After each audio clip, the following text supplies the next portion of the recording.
Swoop. Hello, Boppo. I see the hydrate. I shall perform the hydrate.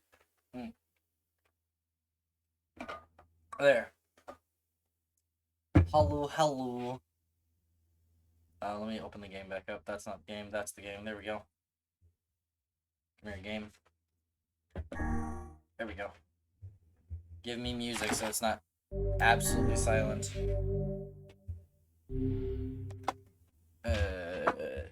Okay, there we go. Hello, hello. It has been a while since I played this game. It's been 2 weeks. I didn't mean for it to be so long. I'm not gonna lie.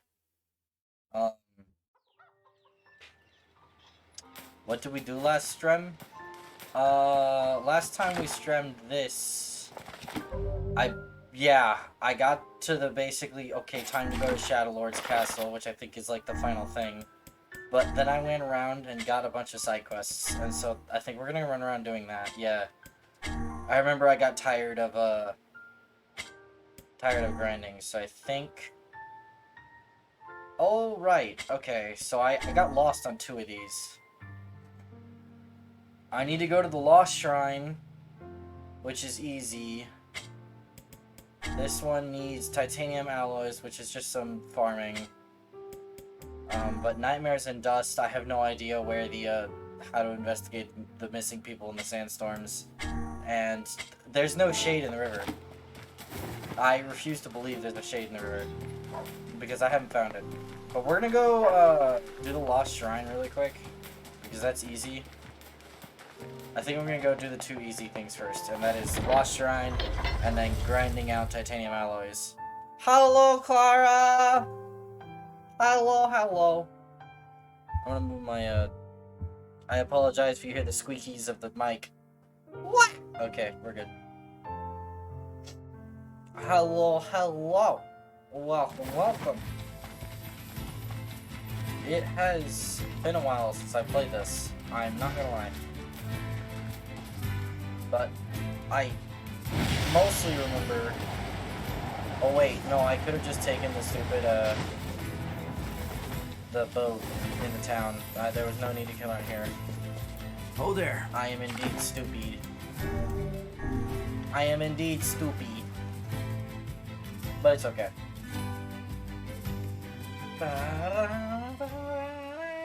Are we ready? Okay, alright. Is what? Let's all make it back alive, okay? It's a plan. Oh, shoot. Wait, did it lead to the... Wait, hold on. Nani? Nani? What? Did it lead to the... Wait.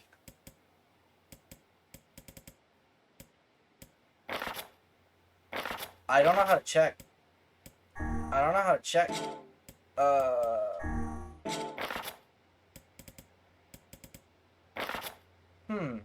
Well. I guess we're not doing this then. I guess we'll do the, magical stone thing later. The Eye of Power, yeah. I guess we'll do that later. I guess we'll go farm for some titanium alloys. Hold phone! Oh there. No other planes.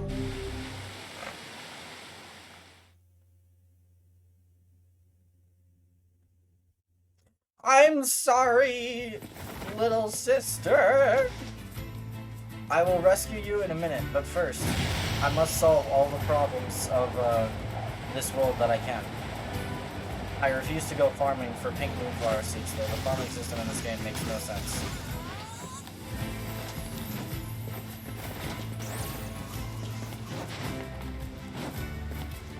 No, up the ladder.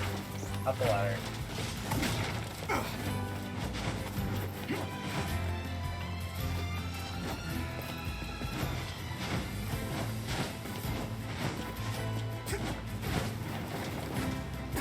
There we go.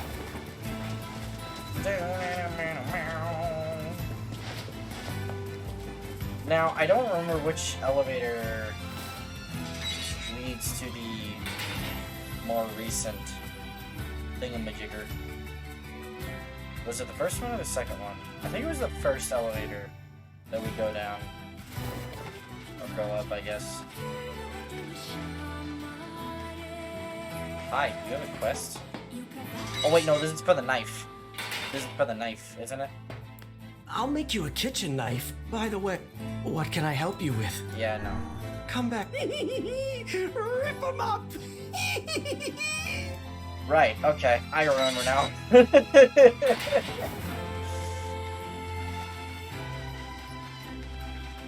Okay. I need 4 titanium alloys, which is not a whole lot, but it will require some small amount of farming.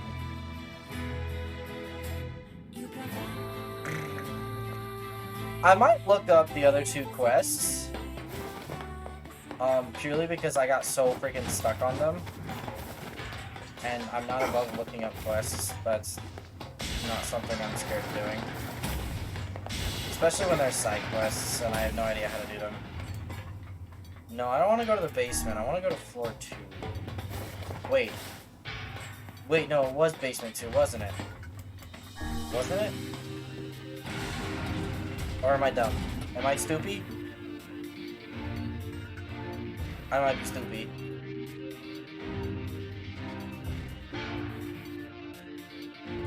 Do I recognize this? That is the real question.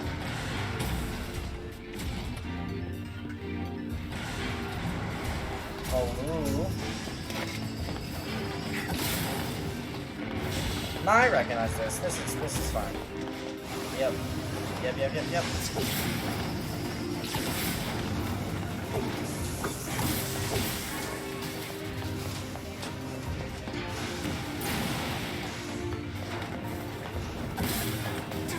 Oh, I'm maxed out on broken antenna. Okay.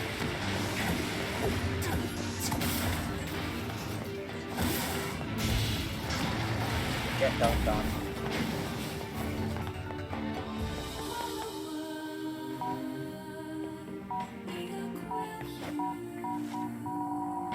Whoopsie doodle. Kaine, what was that? That should do it. Sweet, okay. Nyum! Nyum!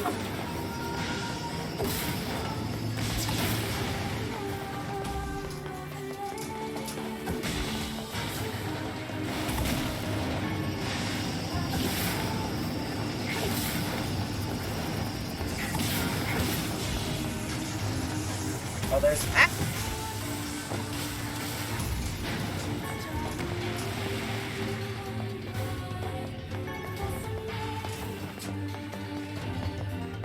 I need what?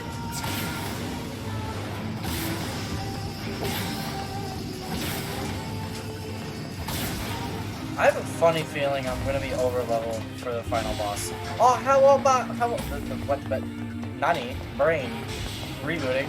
Hello, Wolfie.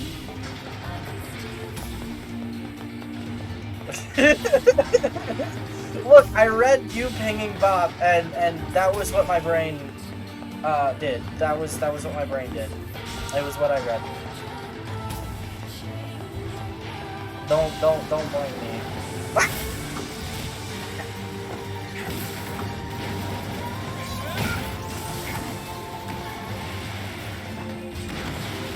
I should go sell like all of my broken antennas.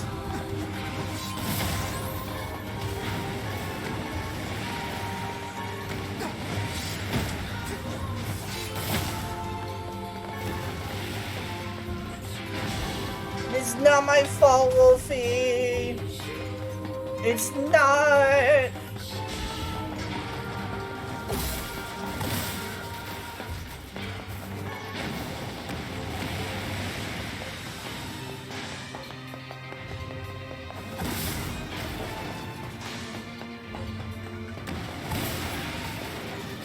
Stop dropping broken antennas.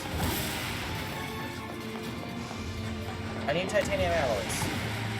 Give.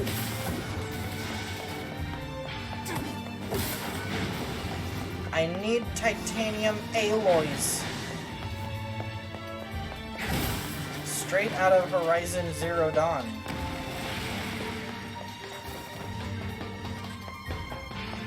Keep Bob probably stole the brain cell from you. I mean, fair. Fair. Although, admittedly, when did I have the brain cell in the first place?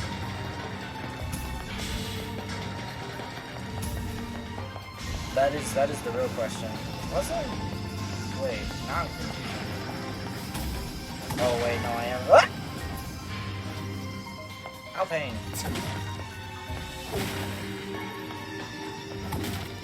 I was too busy just talking, and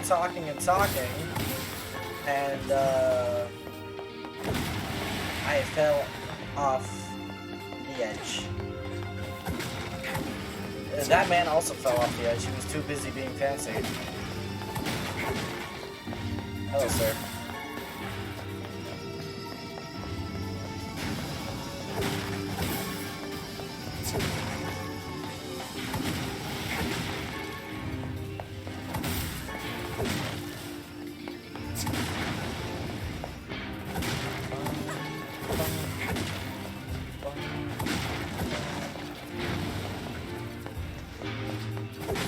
Okay, bye.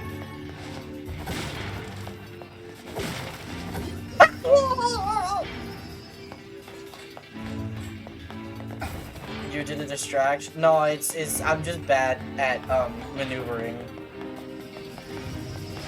Cats are supposed to have balance, but I have none.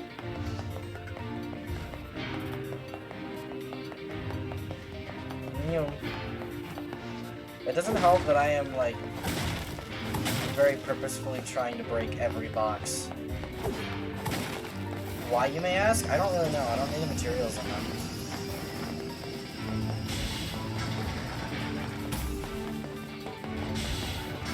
Hello, yes, I am here for materials.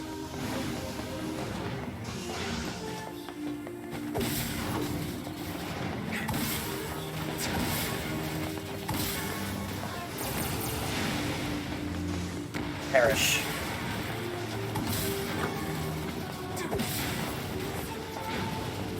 Stop spawning the antennas! Stop it!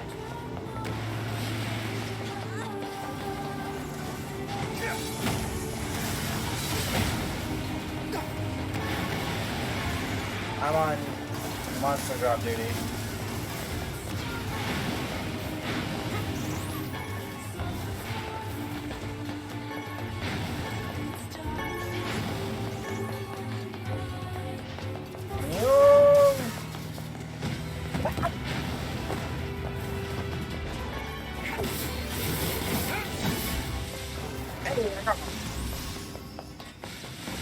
Okay, only 3 more.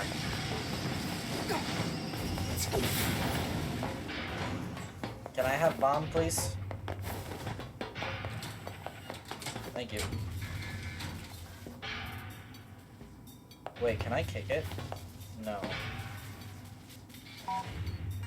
Yum! Yum! Okay.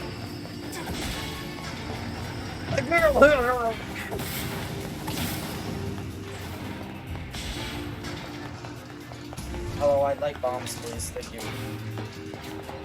Give. Ah! Eh! Oh! Ah! Eh! Ah! Ow.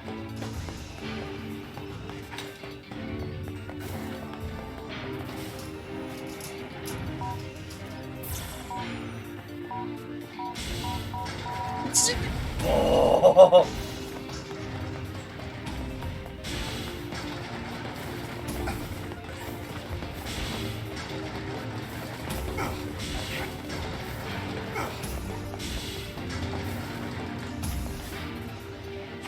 Right, the right way? Yes, it is. Okay. Nyom!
Oh wait, no, that way.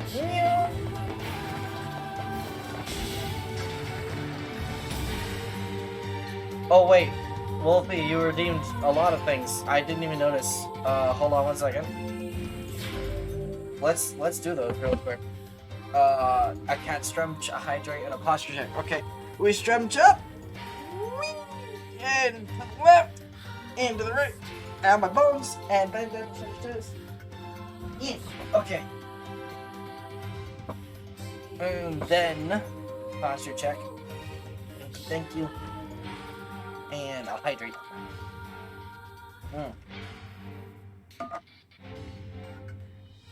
So I'm gonna love what I put in the stream channel for your stream in Fred's what?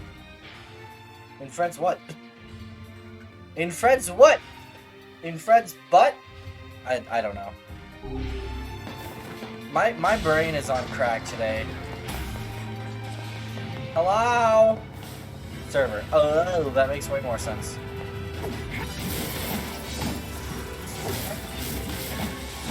Hey, yo! That's 2 out of 4.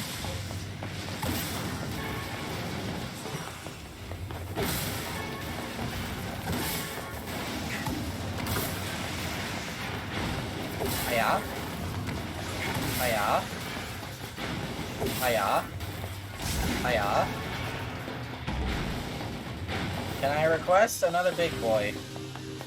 No? Okay. Where are we going? Not the depths. Not the depths. No! I don't want to get exploded. Okay, we're good. Perish, perish, perish. Perish. Perish. Goodbye. Sayonara. Mayonnaise.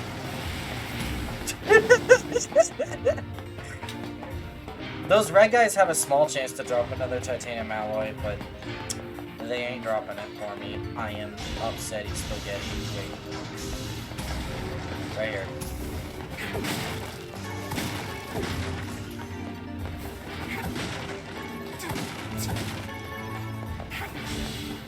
Hello.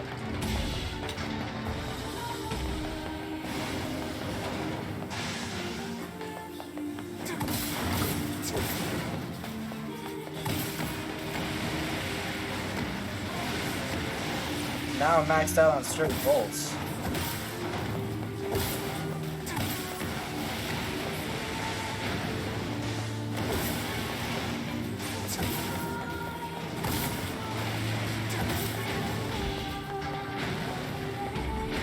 There's so many items around the place. I've left a mess. What?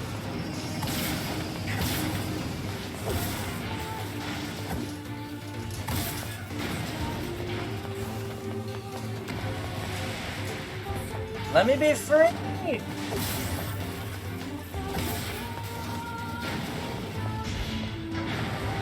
Let me be free! Alright, there we go.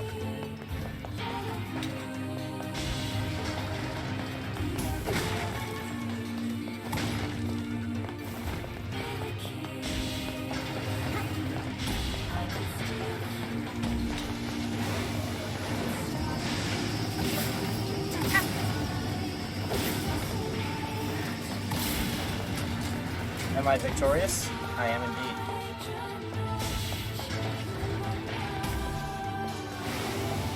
Uh-oh. Wait. Wait. Ow. Aye. Ow! Okay, we're good. We're fine. This is fine. This is fine. Hello? Can I leave now? Thank you. Oh, I need to bomb the, Hey, yeah. Okay, we got him. First try. Okay, Snowy being adorable must get pats. I mean, Snowy is always adorable, but in what context?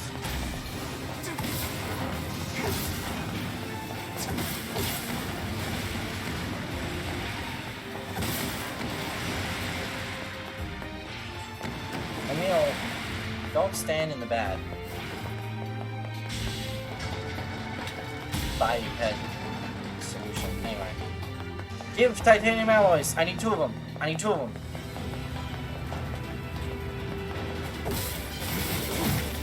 Hey, no.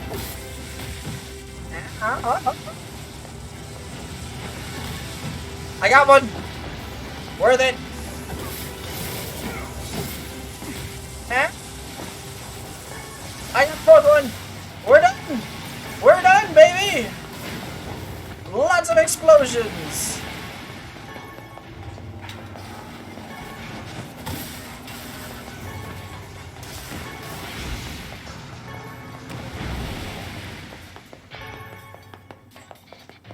Do I go ahead and finish this out? Yeah, we're almost done. Just for the sake of selling materials to the one guy. Right? Okay, let me check really quick. Okay, we collected all of them. I wonder if I necessarily need the 10 alloys to hand in for the quest, or if the quest step completes upon me collecting 10 alloys, and I don't necessarily need to hand in all 10, I just needed to have gotten them. Oh, don't lock on me. Oh, okay. No!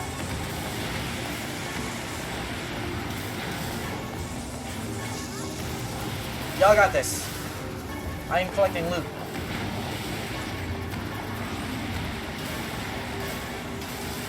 You guys got this.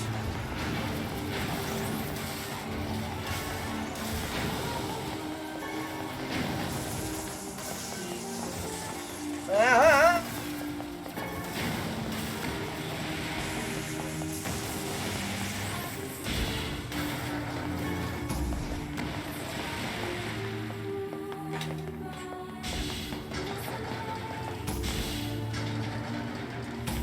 Look at me. Oh, what?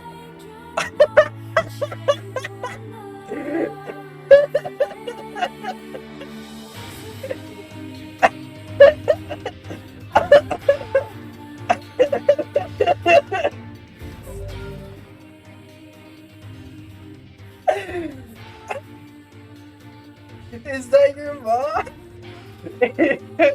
I'd be willing to bet it is. Hello, mother. Affirmative. Hello, hello.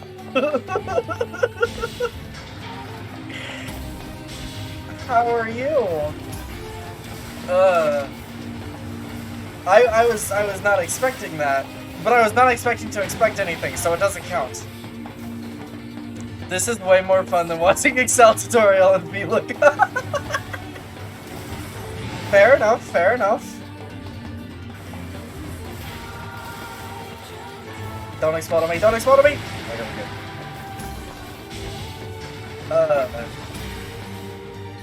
Let me, okay. This leads to the way out, so. And then we got all 4 things. We didn't have to grind this out, it just took the 1 run. Oh my goodness, that, howdy. How, oh wait, hold on, I'm gonna go heal, just to heal, and then, whee! Oh, no, wait. Whee! Okay. Mew.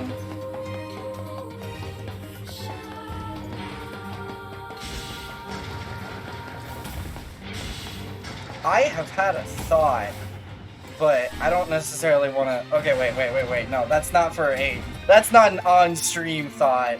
That's a. I should go talk to the person in DMs. Idea joint stream. You and I were on. We were on a brainwave. Because I own a capture card now, and so I can totally stream off the Xbox. So I can just hook up the Xbox to my computer. And we can join stream Diablo 3. It'd be great. Oh my goodness. I got that titanium. Great. I'll get to work on the knife right away. Hashtag teach me. Oh, I forgot how, Buddy, you doing alright? There you go. One world-famous junk heap kitchen knife. Why does it need to be able to slaughter robots? World famous, huh? Vegetable or bone, nothing cuts better. It's based off a design from my father. Huh. I'm one of the ones that keeps Snowy pure on Discord. Yes, yes, Clara is a big help in protecting the Snowy. Your father cooked? Yeah, he did pretty much all the cooking. All Mom could do was bake bread. I sure miss those days. I can't even bake bread. I've set kitchens on fire. I now have an elite kitchen knife. What can I help you with? I want to sell items because I have a lot. Hold on. Where? Come on. It's around here somewhere. Well, I should still sell some of these. Absolutely. Like, you know.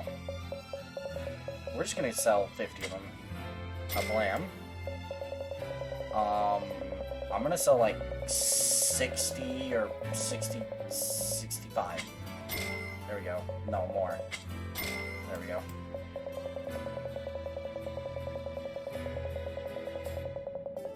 Sell a lot of these. There we go. Sell some of these. Sell a lot of these. I totally skipped work yesterday, played Diablo with my while I was here. Excellent use of time. Yes, yes. I regret nothing. Honestly, that was why yesterday's stream was pushed back to being a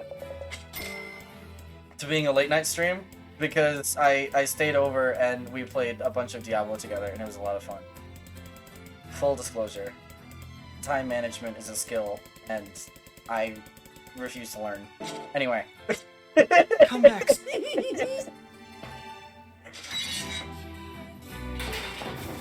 Okay. Where do I need to take the knife again? I've totally forgotten. It's been so long. Oh, seafront. Okay.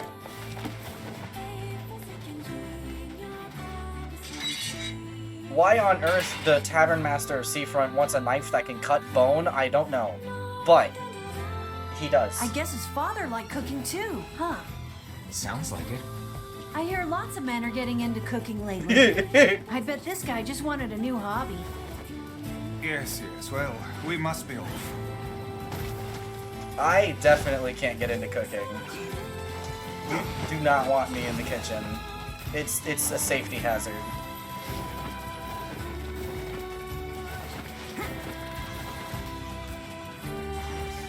Okay. Oh, Seafront, quickly before I get assassinated by little gremlins. Okay. We know you set food on fire. Yes, yes. Precisely. I am a pyromaniac in the kitchen. Listen, the only thing I'm good at is frying things, and that's like just setting things on fire, but fancily.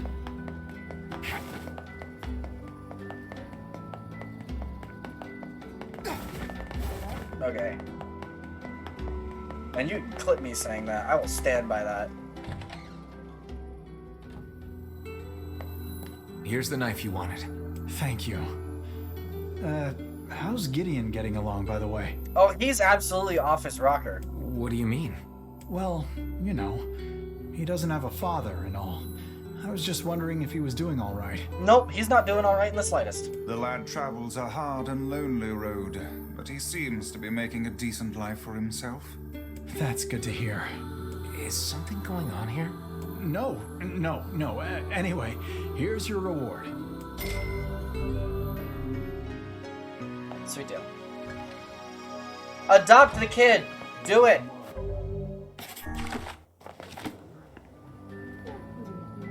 The muted voices threw me off for a second. That was weird to hear. Okay, so I'm not gonna do that. I'm not brave enough. No, I want to be rebel. Okay, so Nightmares and Dust or Search for the Shade. Let's go look up.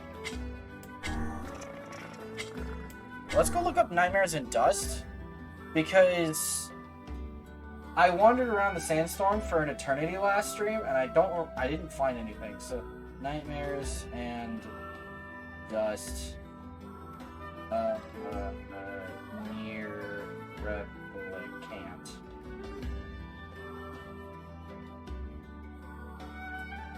Okay.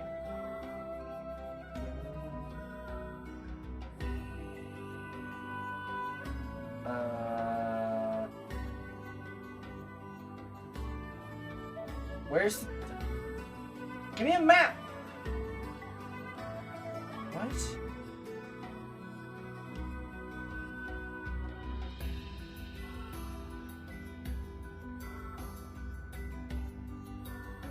Hold on. The gate guard, head towards the Baron Temple north of Visage. To trigger the investigation, you need to be near the middle of the sandstorm to see image. You didn't really... Oh, okay. A shade will appear, which you have to defeat to complete the quest. Oh, okay. Well, that's relatively simple. Where's boat? I require boat! We're gonna sail on a boat to the desert. Wait, this is, I'm doing this backwards, but it's fine. Hold it. Okay, desert. Sail on the boat to the desert. This makes sense, trust me.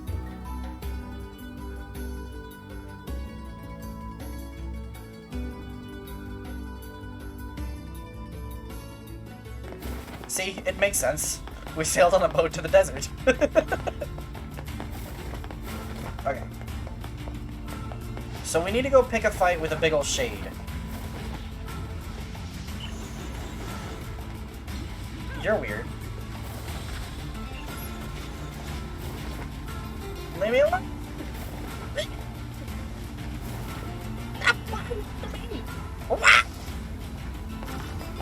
Alright. Can I open my map while I'm... Okay, cool. We're gonna go straight. We're gonna just go straight. Is this the culprit? A shade that appears within sandstorms? Okay, well, that was Careful. easy. You can't see a thing in here. There's sand in my mouth! Now. This is quite an ordeal. Now it all makes sense. It was hiding in a storm and then attacking people. That's pretty smart for a shade. We'd best inform the client. I would like to slap someone. I spent a good 10 or 15 minutes searching the sandstorm for that stupid thing.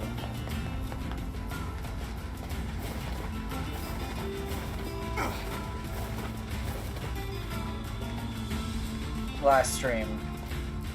Okay.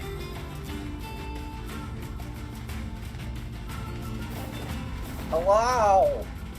I killed your stupid shade. It was piss easy once I knew what to do.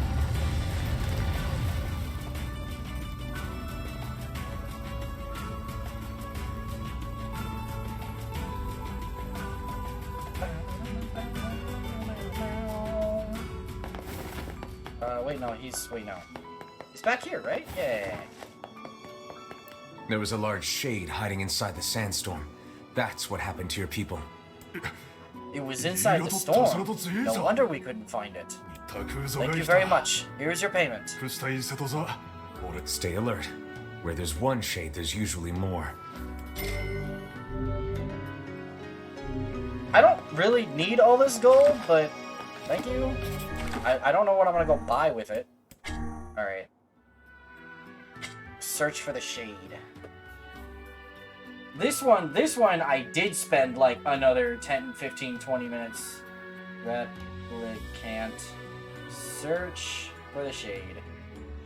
I complete search for the shade. Yes, yes.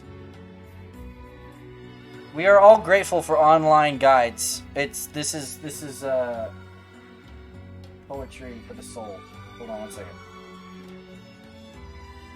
Ba ba ba ba ba ba ba ba ba ba.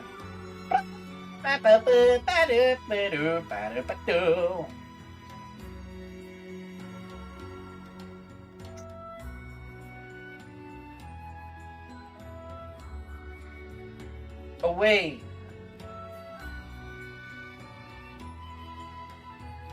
Is it one of these shades that are disguised as a person?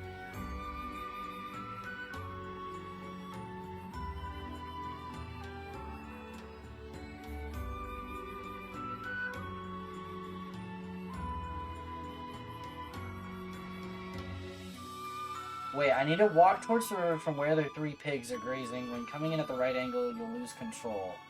And the main character will mention twice that it doesn't look like a shade was ever actually here. Okay.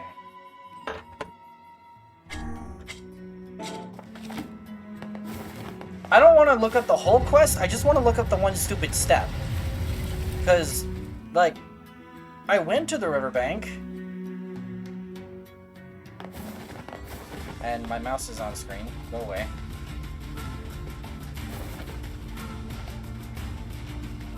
We knew him. No, leave me alone. Leave me alone!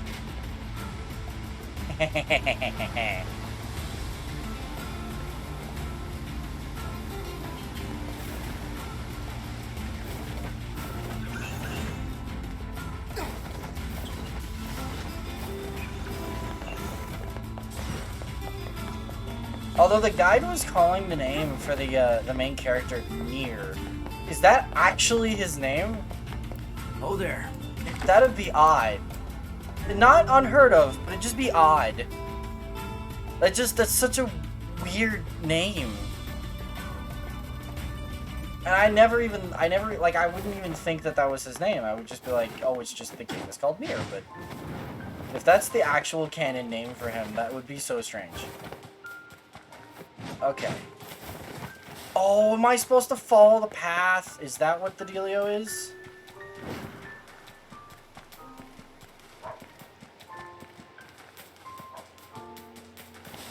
Wait. No. Wait. No? Nani? What? What? Oh, where the 3 pigs are grazing? Am I supposed to walk to, like... Okay, hold on.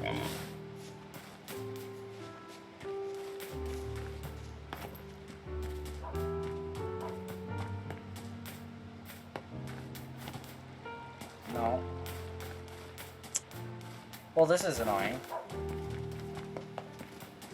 It said from the... It got behind your hurt. Hello? Hello? Hello?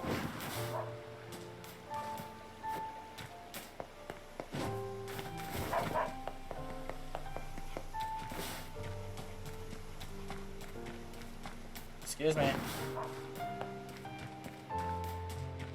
Hello? Do I need to, like, not be... Sprint? I know there's no point trying to... Okay. They're all in the, hey, you've unlocked the final dungeon. That's all their dialogue. I am so confused! What? What?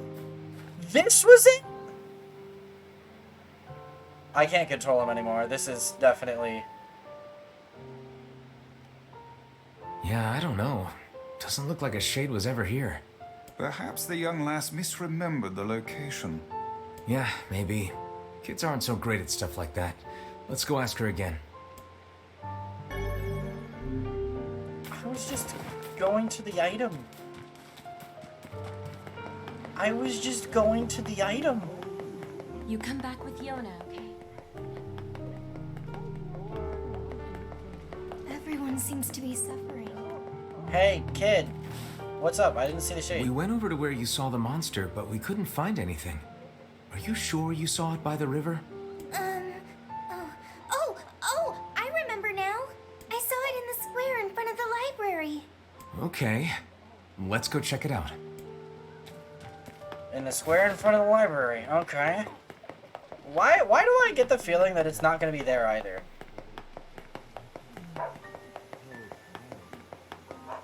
It's supposed to be a big, huge shade. It's kind of hard to hide a big, huge shade. But...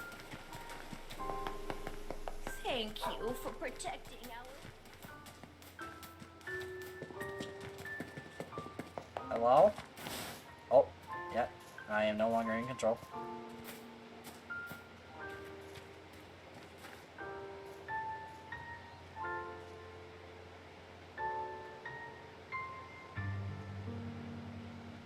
There's nothing here.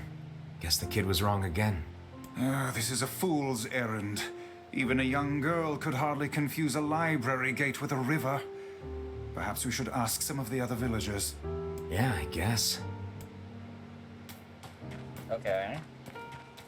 So let me go check the quest really quick. Nope, not that one. That one. Ask some other villagers for clues. Okay. Let me go hit up the save point really quick to just go heal. Give. My little sis has a question. What do you want from Sonic as payment for helping me later tonight? Cherry root beer.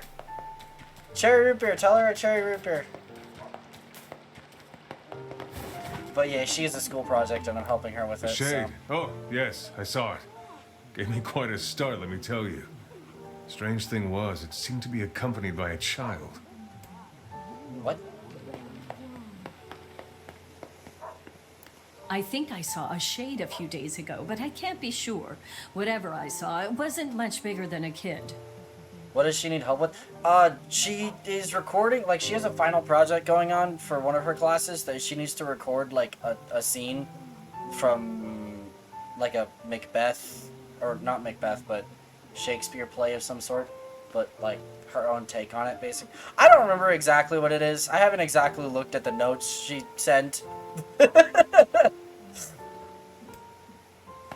I am not responsible. I'm just, my big ultimate plan is I'm gonna wing it.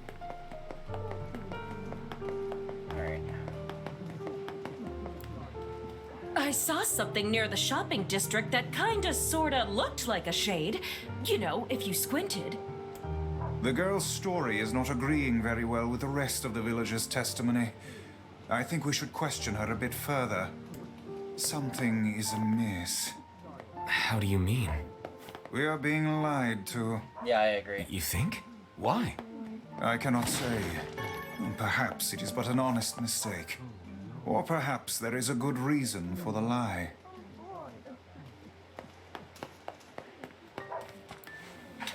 Listen, I'm not angry, but I need you to tell me the truth. Why did you lie about the shade? I'm not lying. I saw it. It was big and scary and big. Tell us this then.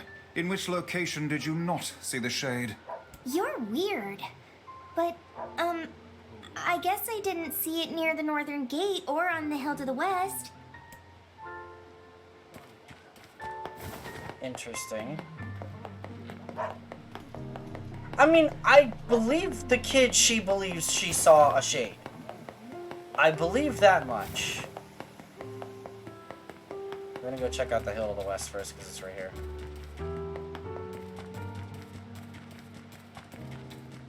There it Shade! is.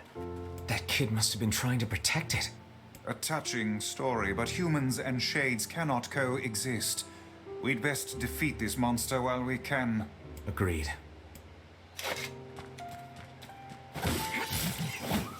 It's dead. Let's go back to the client. I'm sorry, kid. I know you really want your shade friend, but these things are, slaughterers.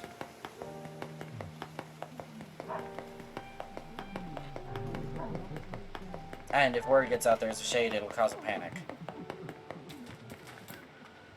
Thanks so much.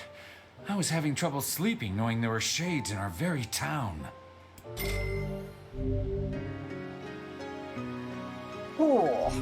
Okay. Well, those two are done. So I guess now... I know you're going to find Yona. Now I guess we go to the Lost Shrine. Which...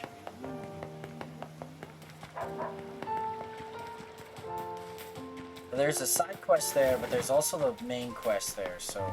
I don't really know how this is gonna work.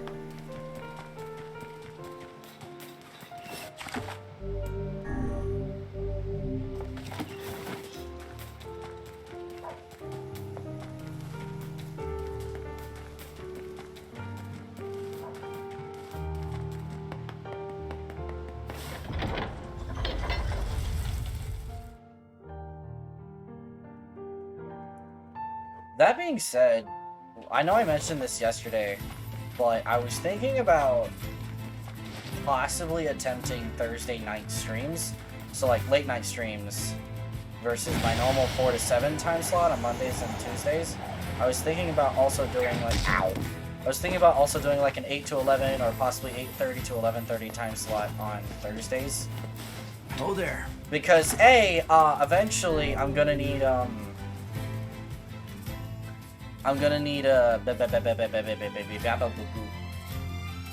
brain. Come on, work. I'm gonna need a day to stream Final Fantasy 16, and I don't want to give up NieR or FF14. So that's my current thought, is Thursday nights that will happen, but we will see. I don't know. I don't currently know. But anyway, back to the game. Oh. Enemies. Okay.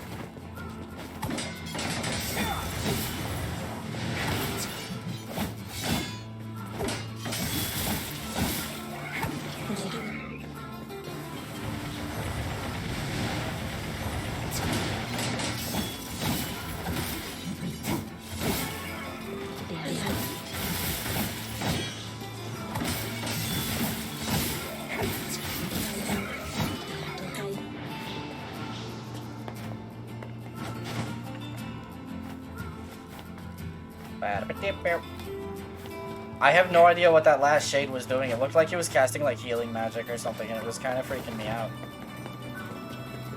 I was like, no, don't do that.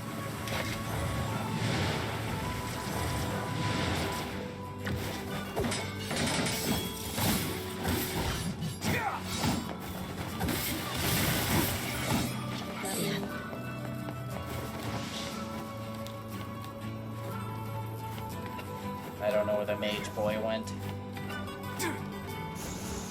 Oh.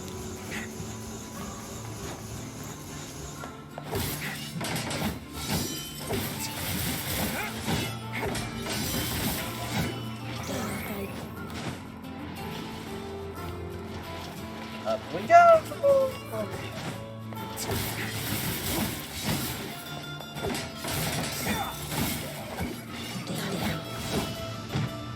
Ow.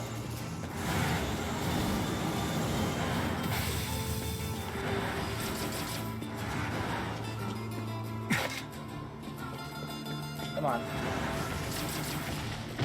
Ow.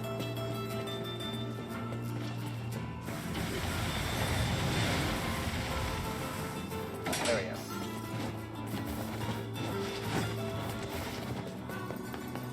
In we go!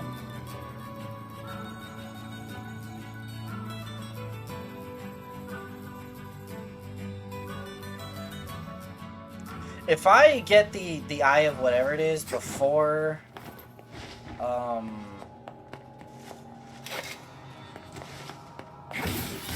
like while I'm still able to get out, you know, then I'm gonna go ahead and exit the dungeon and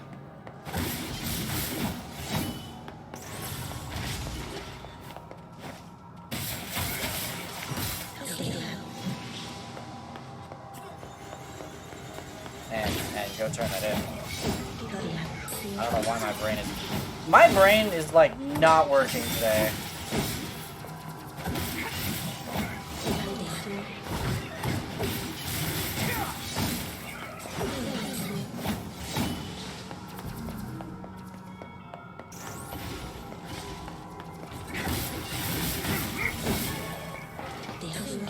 I love how much damage I deal. It's kind of ridiculous. If I remember correctly, it's on the top of... yeah, on the roof of the Lost Shrine. Okay. So we need to go up. Hate to break it to you, but it never works. What never works? Being able to go back?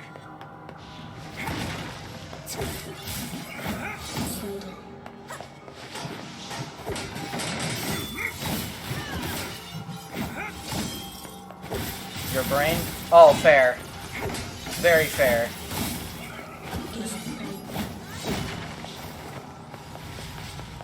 How are you guys doing with this guy?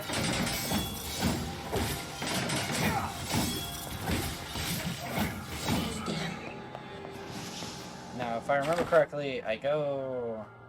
Well, I go this way. No, my brain is very much a... Wait, can I just skip these guys? Oh, I totally can.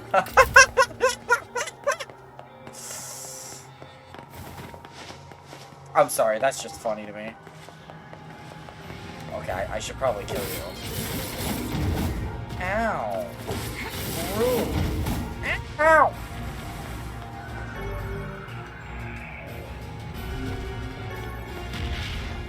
Hold on, I should go use a medicinal herb. And second of all...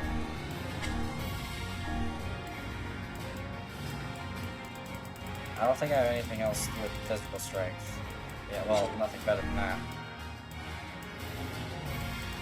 And then, oh, this is MP recovery rate. There, no, yeah. I'm gonna go grab my weapon. Where's my spear? There you are.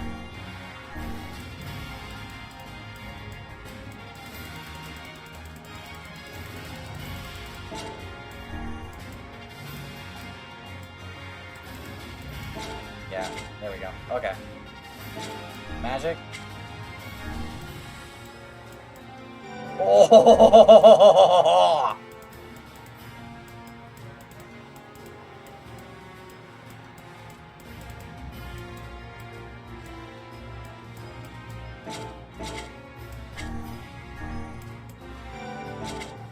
Hold on, my spells can go up in power.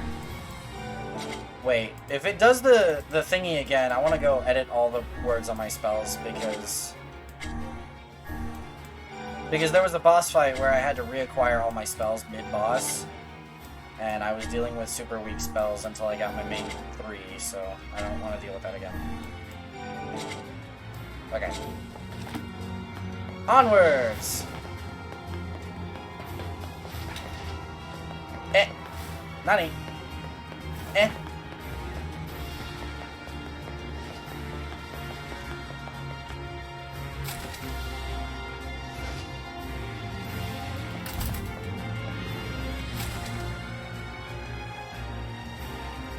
New. I'm so glad all these puzzles stay solved. No, move, move, move.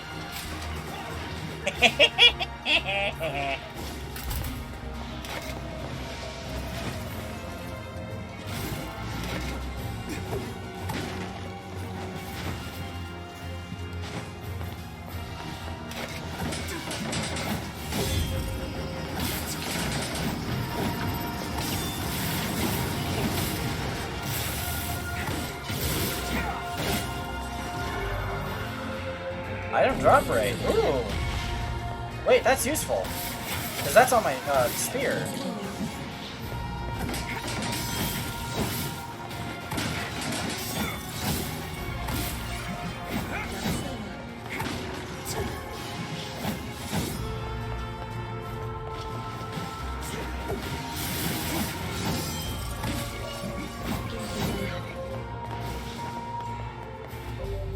Hold on. That was on my spear.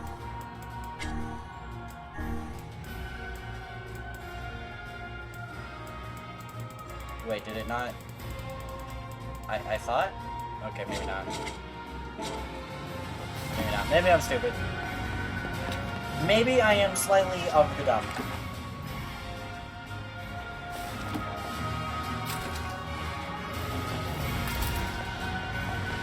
No, move. Speedrun. Speedrun tactics. Speedrun tactics.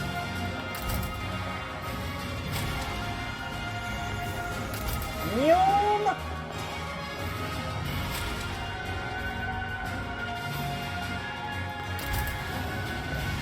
Nyum.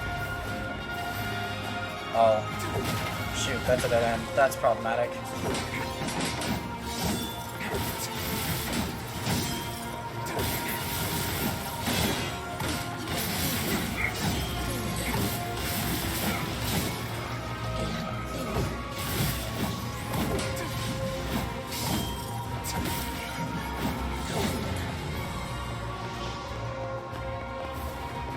a medicinal herb. Yes, okay.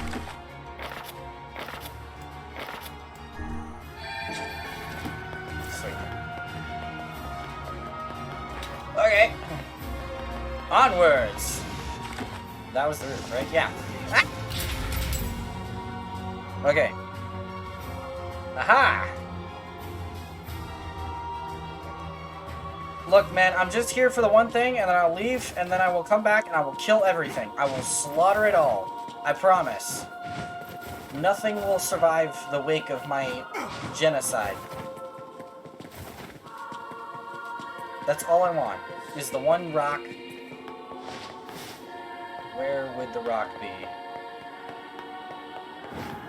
Where... No.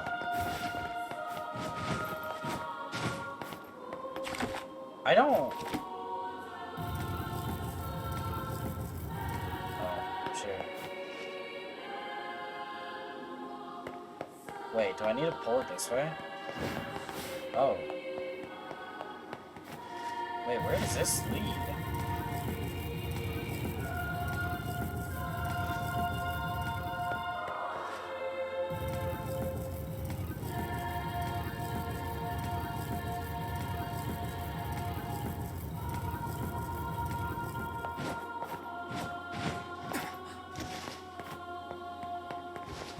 There's nothing in here. I did all of that for no reason.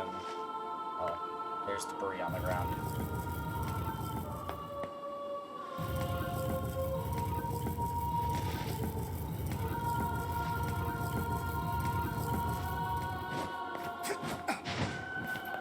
Excuse me. Oh.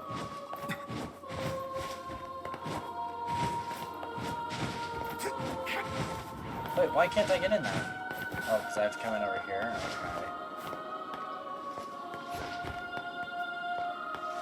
Okay. Where does this lead? Oh, I hear things flying.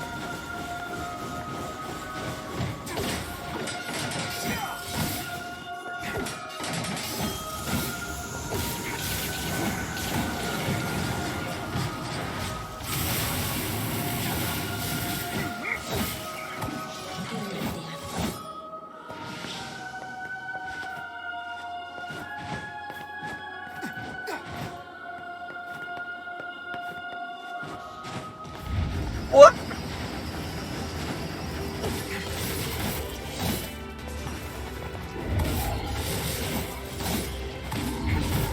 Ow.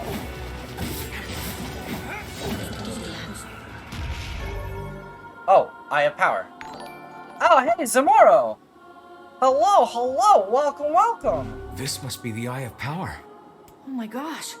I can feel magic just gushing out of it. I must say, I'm impressed.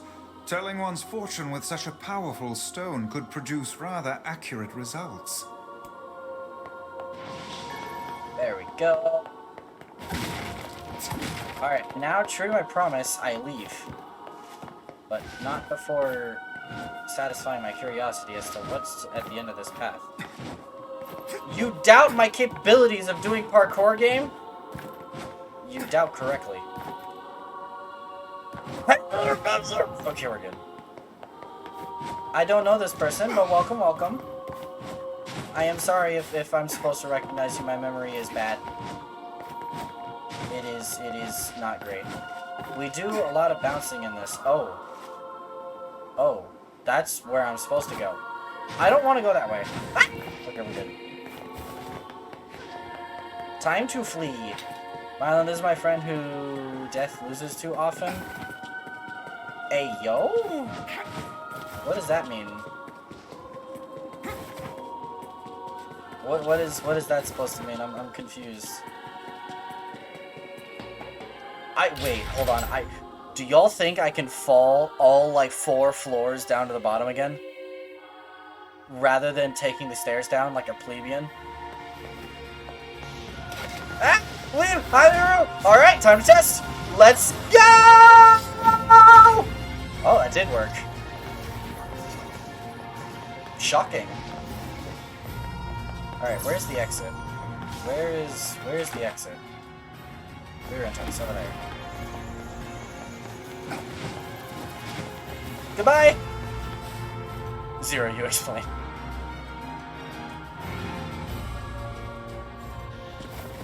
Oh wait, Baba redeemed a hydrate, and that was 4 minutes ago and I missed it. Ah! Hold on, Baba, I'll grab that in a second.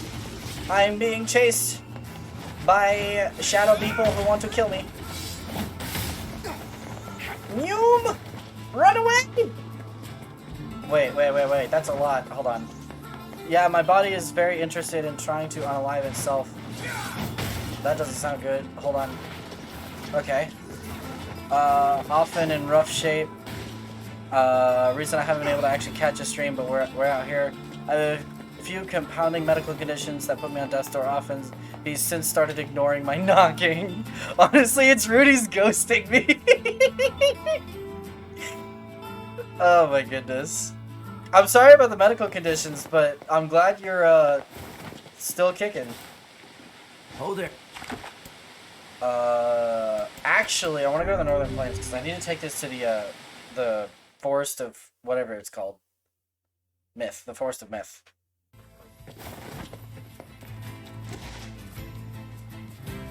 And then we shall go save once more. Ow! Guys, I promise I know what I'm doing.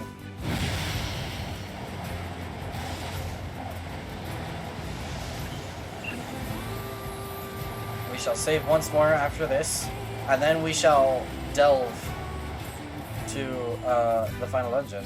It'll be great.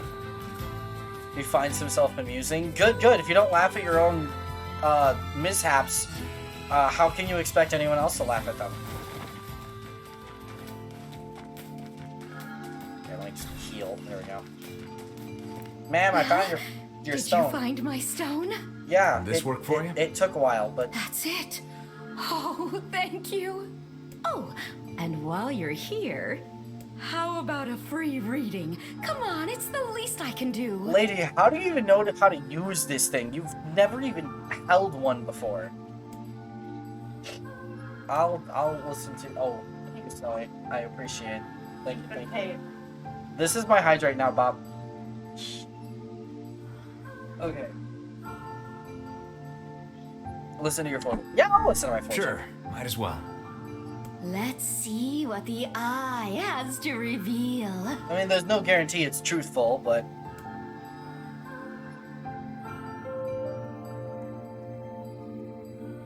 It might be. They're making comments like, oh, you know, it'd probably be accurate. Snowy. Yeah, she just came in, dropped out the drink, and then walked back out. Where are we? I don't know. I've never seen this place before. Yeah. What? Huh?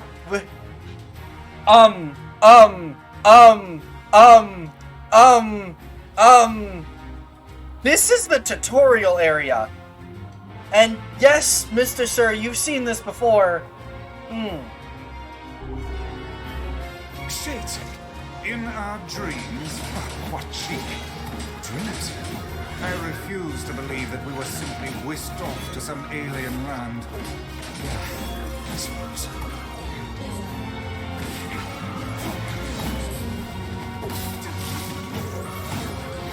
They're not very strong.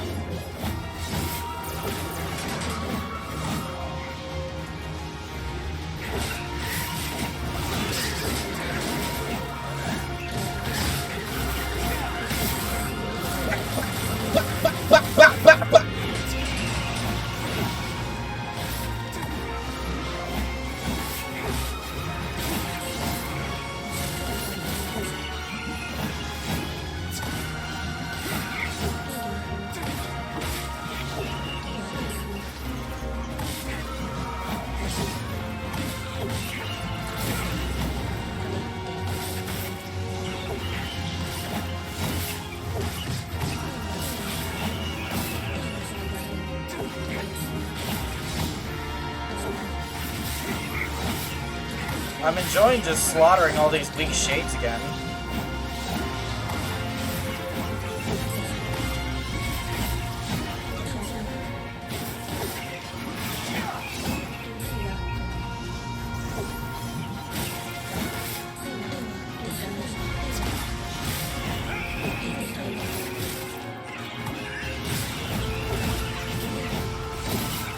Taking a full Mylon camera, yay or nay?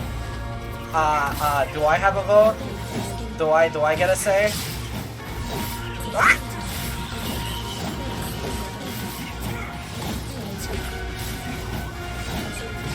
Ow! No, you don't get a say.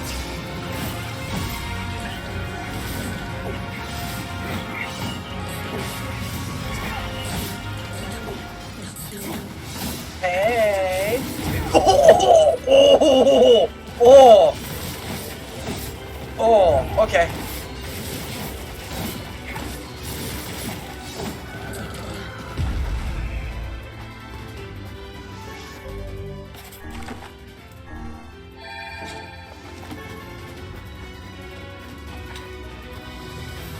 Okay. Oh, that's it.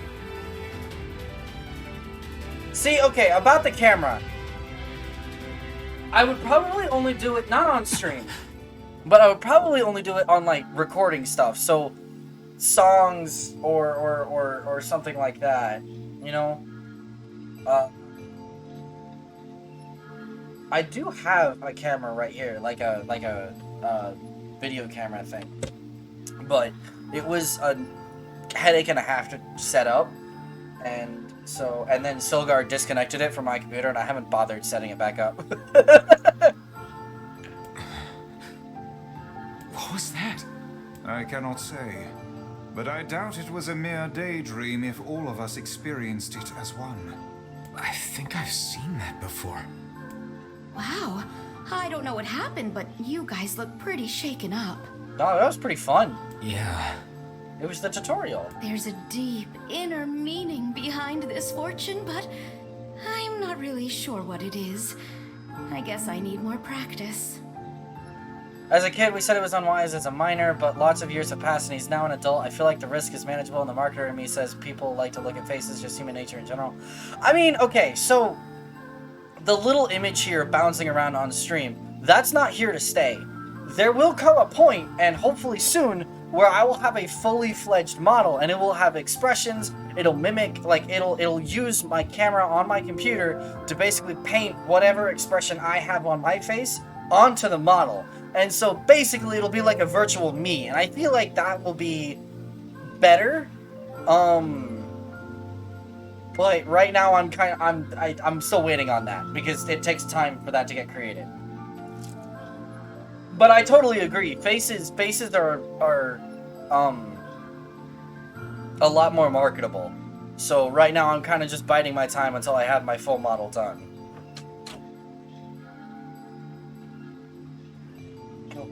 Okay. Anyway, thanks again for the help. Stop by anytime. I was about to say, I have another homie that is literally a streamer called Cat in a Box, and he has an avatar with a cat in a box wearing aviators, sort of like your image, but, well, animated, which was cool to see. Yeah, animation would be... If I could get the image to change whenever I spoke, rather than just light up or darken, that would probably be a lot better. So, like, you know, get the mouth to open whenever I'm talking, or, like, something akin to that. That would probably be worlds better than just having a bouncing image. But I am no artist, and I'm not good at this. And, like, even this PNG was really just originally fan art. It wasn't even supposed to be an official PNG.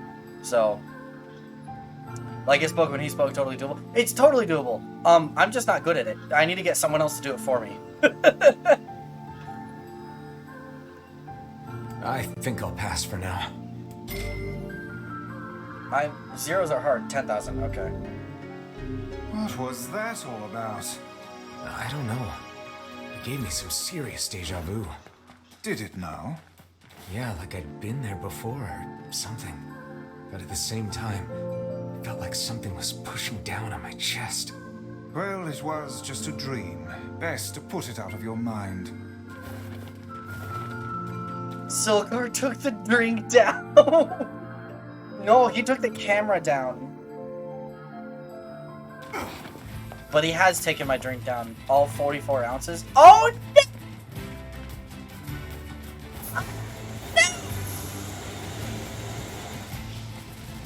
no, no, no, no. I refuse. Leave me be. Leave me be.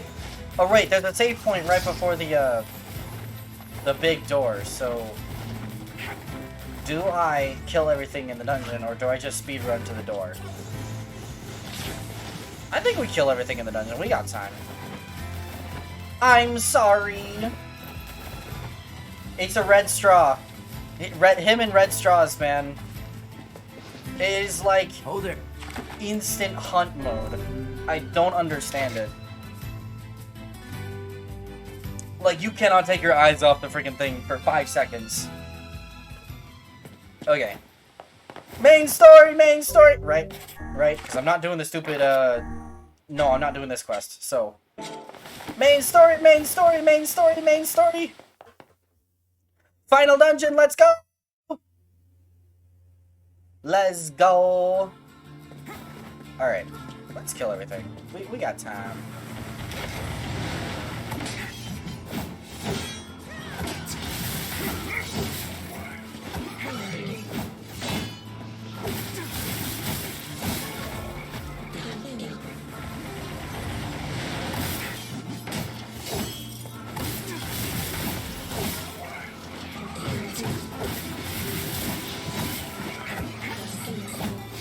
That's a health salve. I'll go ahead and use one. What the heck?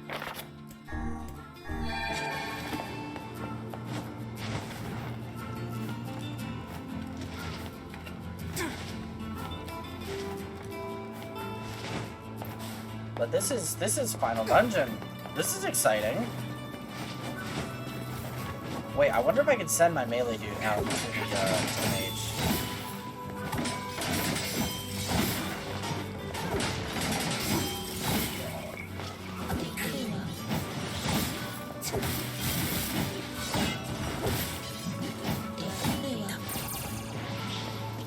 What is that? Oh, a strength capsule.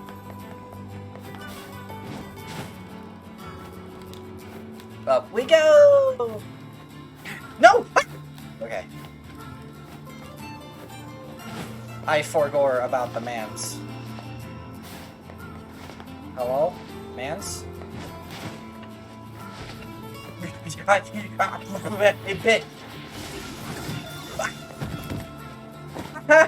Oh, I was hurted.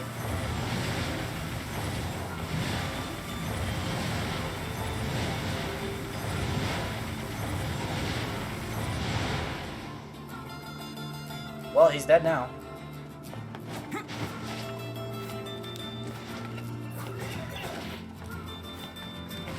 Ah!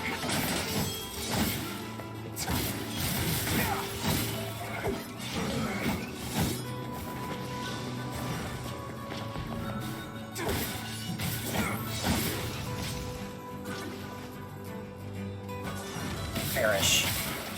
Did Silgar just ruin his root beer? No, I'm pretty sure Silgar just knocked my mother's drink over. Because I'm pretty sure she also requested one just in, like, via text. Or something. Or she was asked. Oh, Snowy!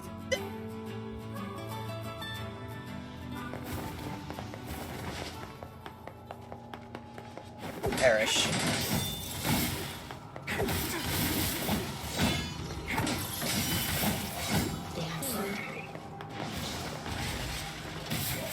I love this ending blow style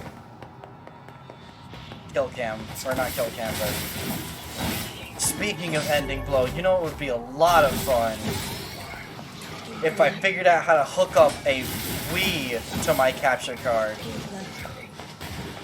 That would take some finagling, but now I want to play Twilight Princess and record it. Like old Legend of Zelda Twilight Princess. I still want a remake of that, by the way, Nintendo. I'm pretty sure I'm joined in wanting a remake of that by, like, every freaking Zelda fan ever. Or most. I'm not gonna say every single one, but it's a very popular game for a reason.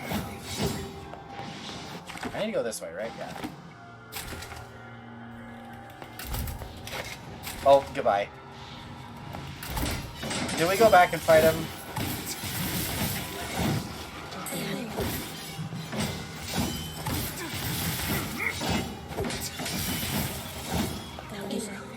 Sure, I guess we go back and fight him. Hey!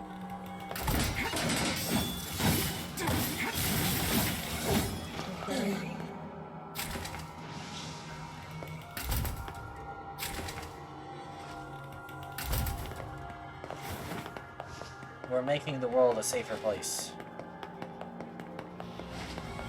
Hello, sir.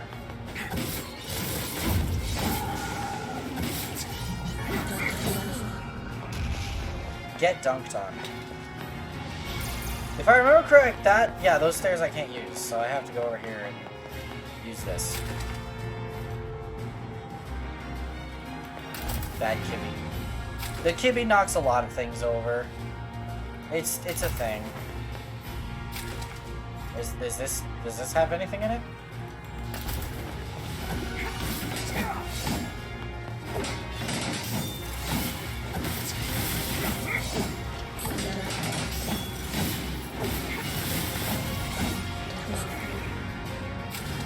But we're level 30, so I have a funny feeling I'm gonna be over leveled walking into the final fight.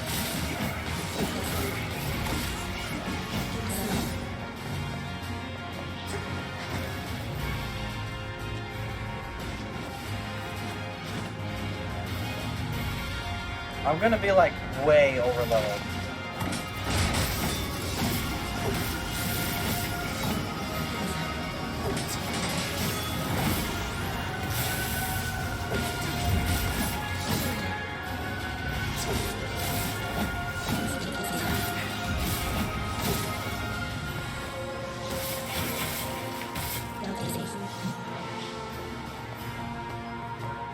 There we go. Oh, I need to go back this way again.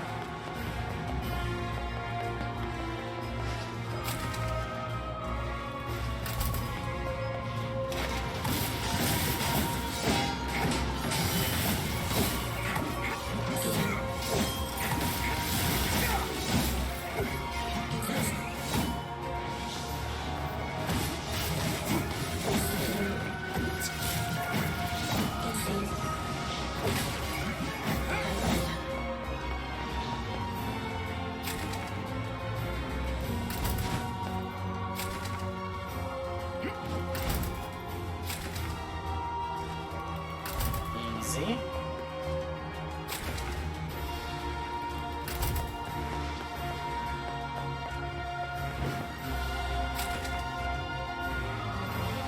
Hello?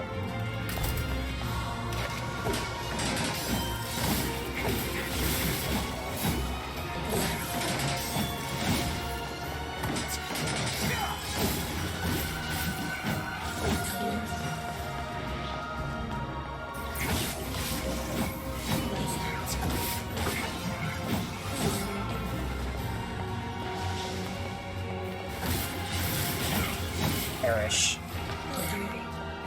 I'm almost to the roof, right? Yeah.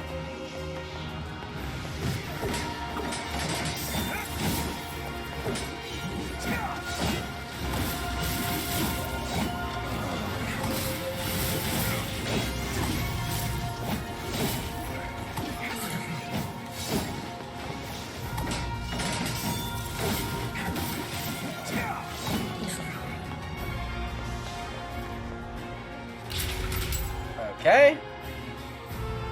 Onwards!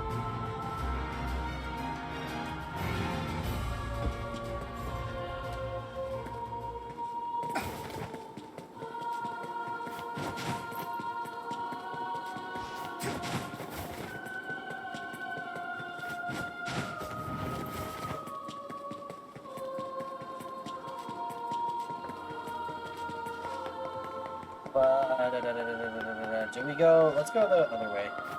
Because we went the one path. Now let's go the other path. Okay, maybe not. Maybe let's not fall all the way down again. Let's just go the correct way. Let's just do this. Let's just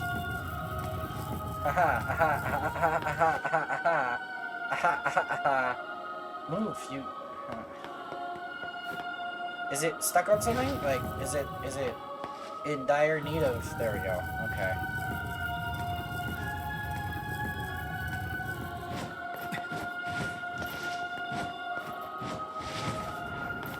this needs to come out. Yeah? Yeah.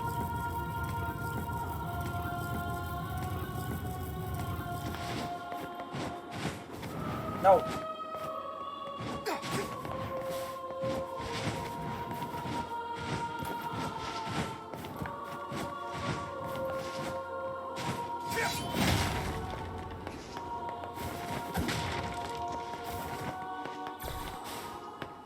Alright, well. Let's save.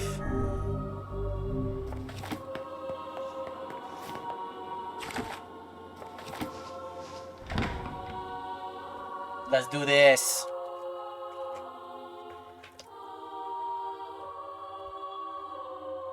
Such an ominous sight.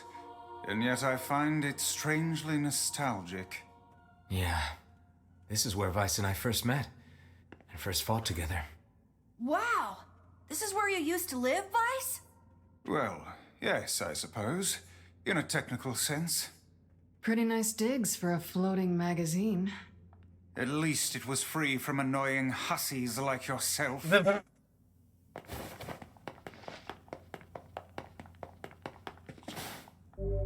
You cannot turn back from this point. Continue. Oh! Oh, it's the "Are you sure" dialogue box. Okay.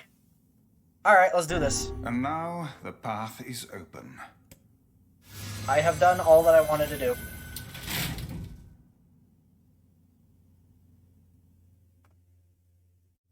Also, worst comes to worst, I can always just reload the save.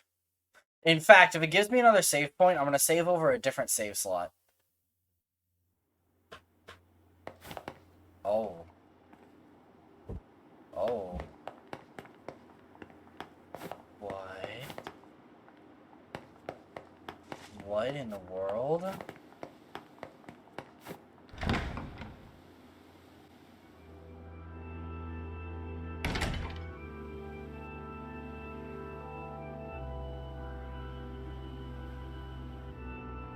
What? Pigeons.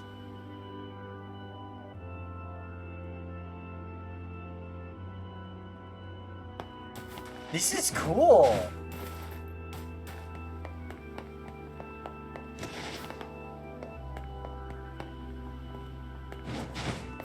Yeah, I can't jump over that, so I guess that's not explorable territory, but...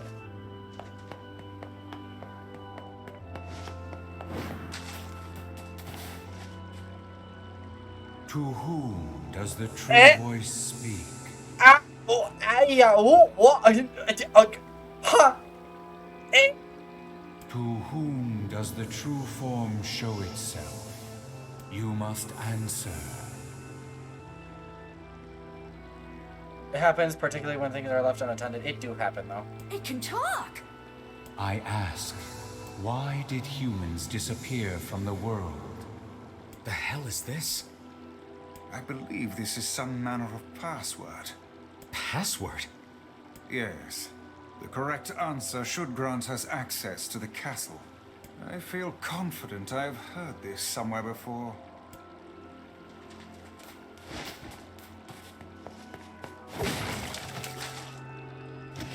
That's a hint.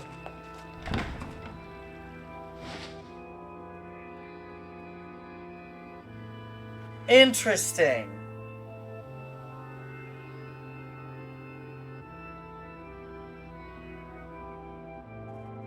Interesting.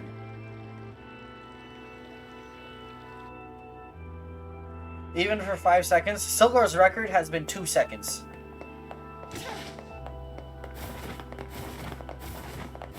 I don't want to pick up the hint just yet. I know that's a hint. To whom I ask, why did human...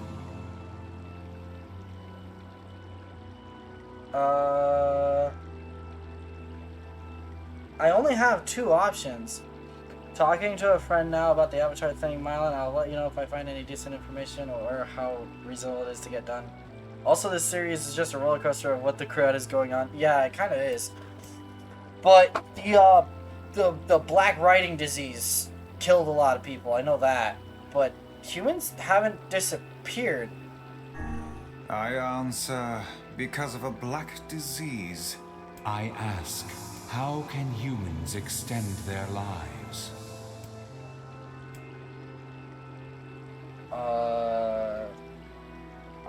I don't know. I don't know. Hang on. Is the bird talk? Yes, the bird is giving me his riddle 3, and I must answer them if I want to go into the final dungeon. You feel like you missed something? No. You have about as much context as I do. I'm gonna guess by acquiring the leaves of a sacred tree, because there's a sacred tree in the lost shrine. I answer, by acquiring leaves of the sacred tree. I answered wrong. That is what that means. Alright, let's go pick up the hint, see what that says. Let's go pick up the hint. Yes, I'm aware. Okay, I'm not watching that cutscene every time. Blast. I appear to have made an error. Yeah. I don't know if it was the second question that errored or if it was the first one. But because it's possible it's either or. Let's go pick up the hint. Oh, that's not a hint. Phoenix sword. Okay. Well, I'm using the Phoenix spear. How does the Phoenix sword compare? It's not very good. Yeah, watch the context of the words really closely because this sequence, it explains a lot without explaining anything like the rest of NieR. Yay. You're not wrong. Okay. Why did humans disappear from the world? I'm gonna go ahead and still say because of a black disease. I answer, because of a black disease. We're gonna just go trial and error because it only gives me 2 options, which is not a whole lot of combinations. So I guess I can just brute force my way through this. I ask, how can humans extend their lives? By separating body from soul. I answer, by separating body from soul. I ask, yeah, okay. What is the destination of souls?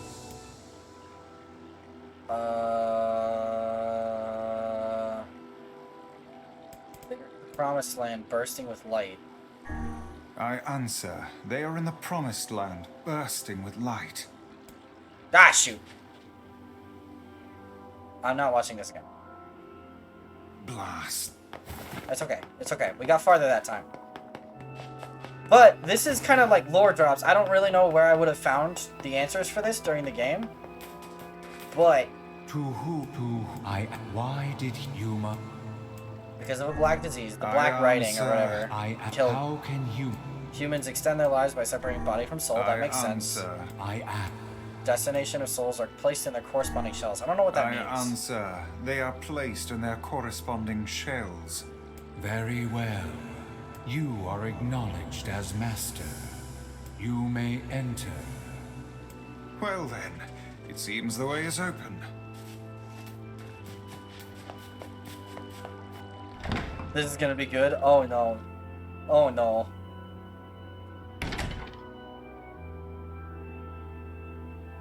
Eh?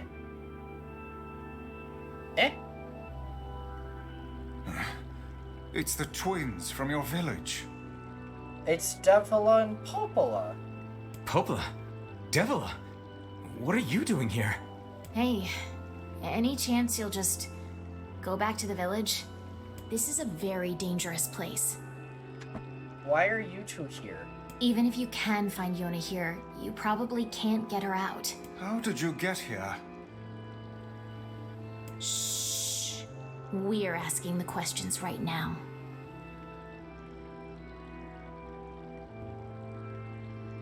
What?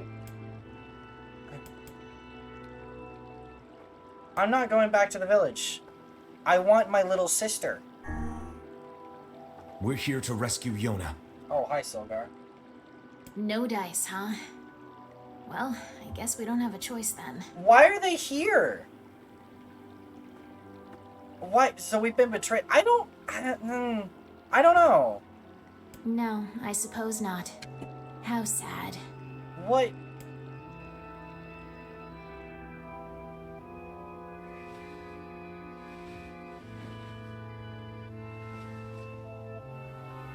We didn't want to fight you. We really didn't want to. So why did you lead me here? Wait, no! That makes no sense! What's happening? Sorry, this fate was predetermined. Still, we spoke to truth. We really wanted to avoid this if possible. We were hoping to put it off for 100 years or so, until the next generation came along. What are you talking about? Are they shades? I No. don't think so. It's a lie. I don't believe it. We never thought you'd grow to be this powerful. Well then why did you This is lead me here? madness. Why do you block our Like, path? Popola was the one who You forged the have key. no cause to speak so with us, Grimoire Vice. You are a traitor.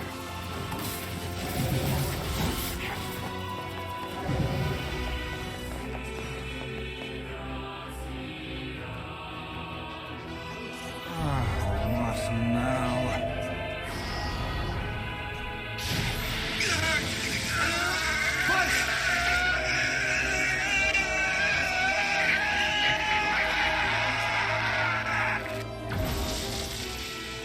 They copied my powers. Ah, shit on a shingle. They can use the sealed verses. Of course we can. The power came from us in the first place. You were simply loaned a small portion of it. Vice, are you all right? Popola, why are you guys doing this? Why are you siding with the shades? Hi, Silgar. Buddy. Hold on. I need you to not be in front of the computer.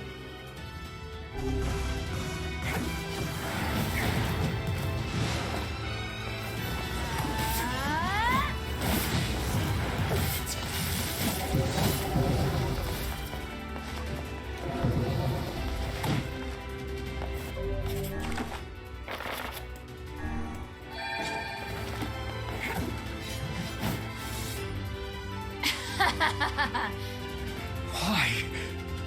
The answer to every riddle lies within the heart of the Shadow Lord. Shadow Lord. So you've been on his side this whole time? You must search for that answer yourself. You've got to face your own truth now. Please, enter the Shadow Lord's castle. And you can't just drop that out of the blue and not explain anything. I breathe. Devila and Popola are fighting us. Yes, they do seem to be putting us through a great deal of...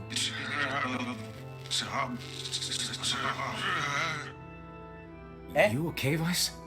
How odd.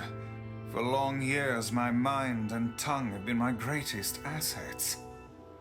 But now the latter seems to be... Hell, Vice? do not look at me like that. I am Grimoire Vice. I am perfectly... Oh.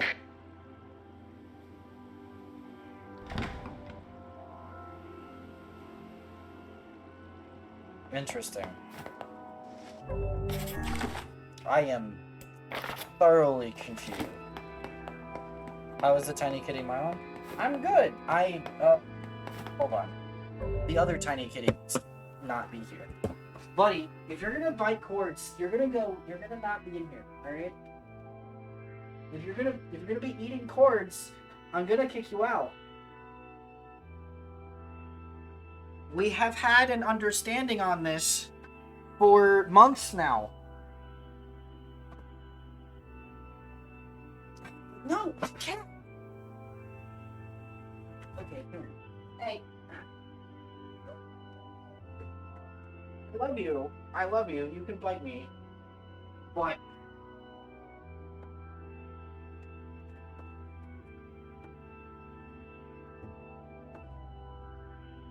Okay. Now.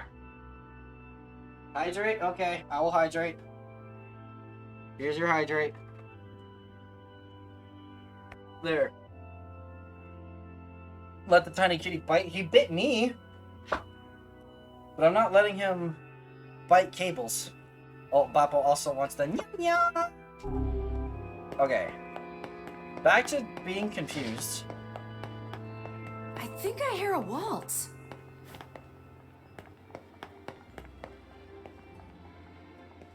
What?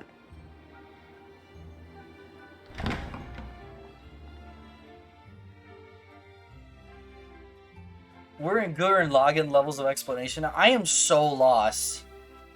I am so lost. And I napped and got dinner where... Oh! I am so lost.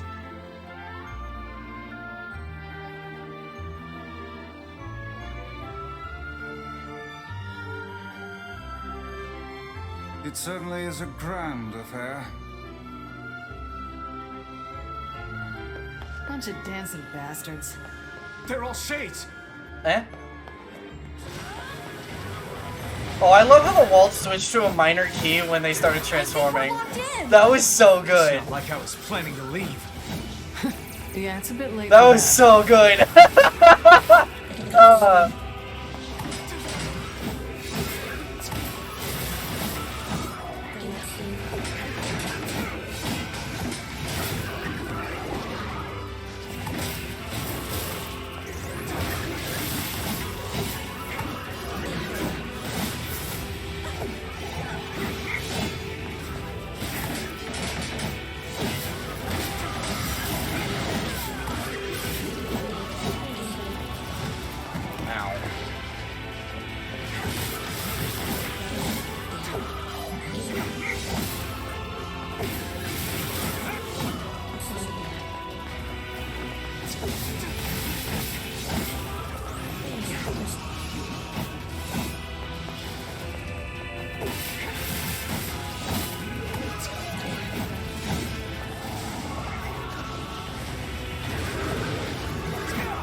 No, I wanted to finish it.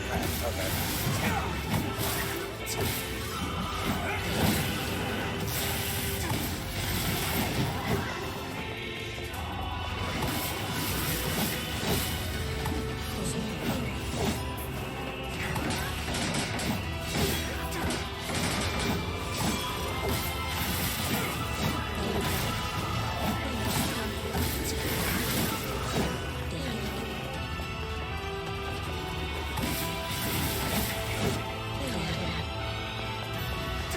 Oh my gosh. Ow.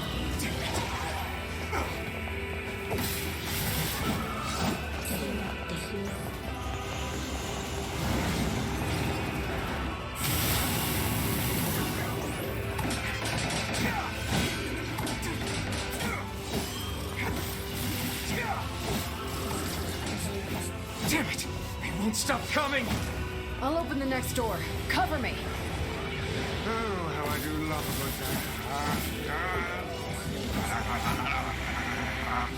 Twice! Armor break. Interesting. Oh, right. Protect the hussy, yes? Good plan. Let's go. Where is she? Protect Kaine for us. Where is she? Come on. Oh, come on. Kaine! Hurry! It's not open yet? Do I look like a goddamn locksmith to you?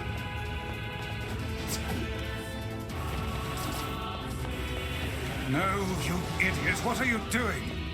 Lock doesn't want to open? Fine. I'll just break it down. Stop, you impatient Hold on, I'm healing. fool. Kaine? Damn no good bullshit bastard! Open the fuck up already! Ugh! Strength build, be like. Got it. Kaine, look out! No, not again! She's already died 3 times in this game. I can't put up with it a 4th time.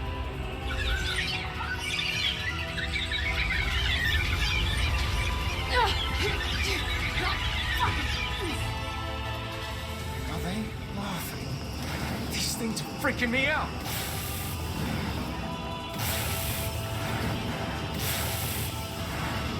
Kaine, what's wrong? Oh, I'm out of MP.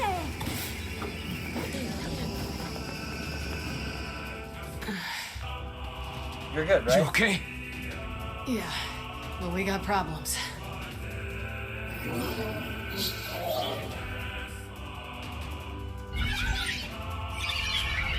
What?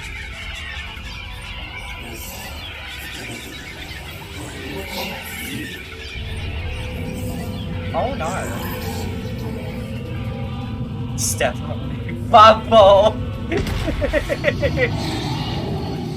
Oh. Oh. Well, that's probably not good, right? We don't need forgiveness, asshole. Kaine?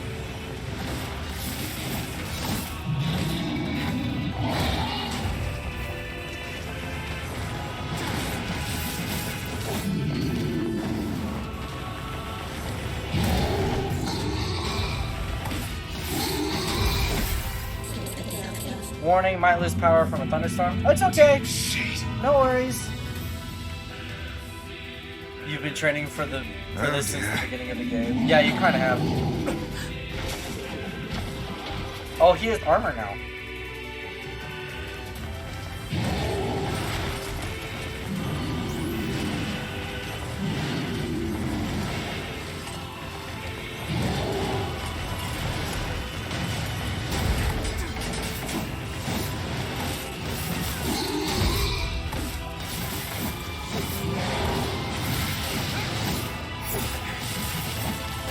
Really? You even hurt this thing?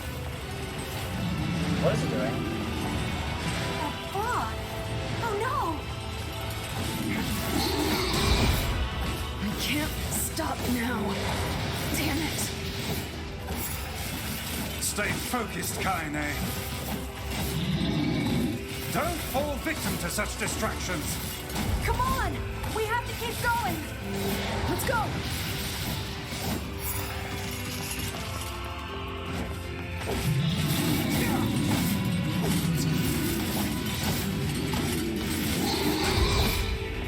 This way. Move. Oh, we need to leave. Oh, ah.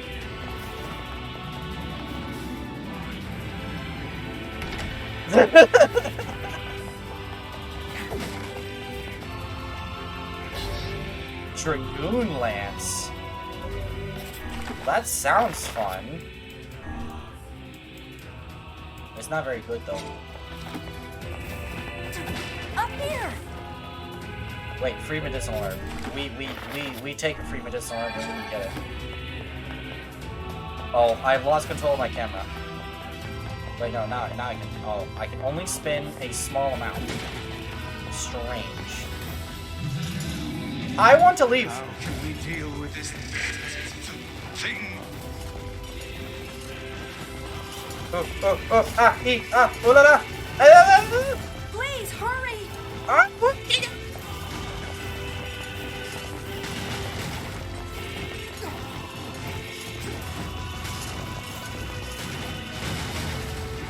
No, run! What?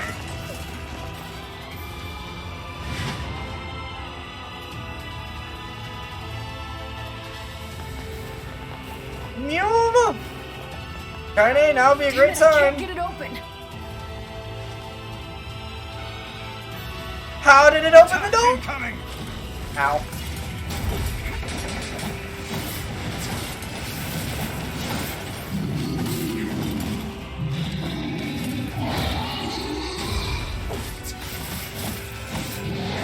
The entrance is locked too. It seems we are in a bit of a predicament. I should just brute force it.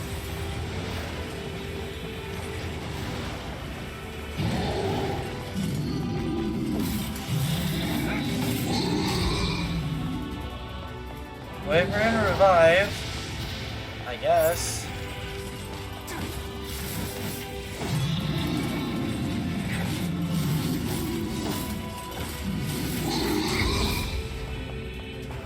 There we go. You left the door open. I didn't leave the door open. He left the door open. Can you die, please?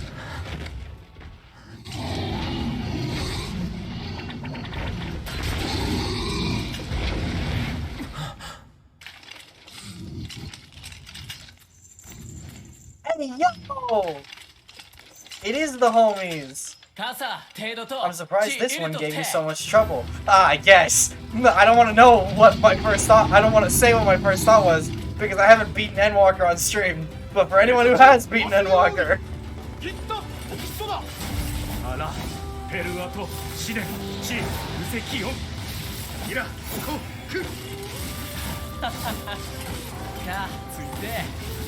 What are you doing here?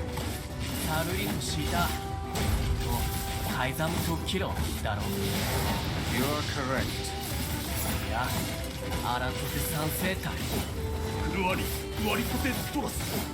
please keep moving. But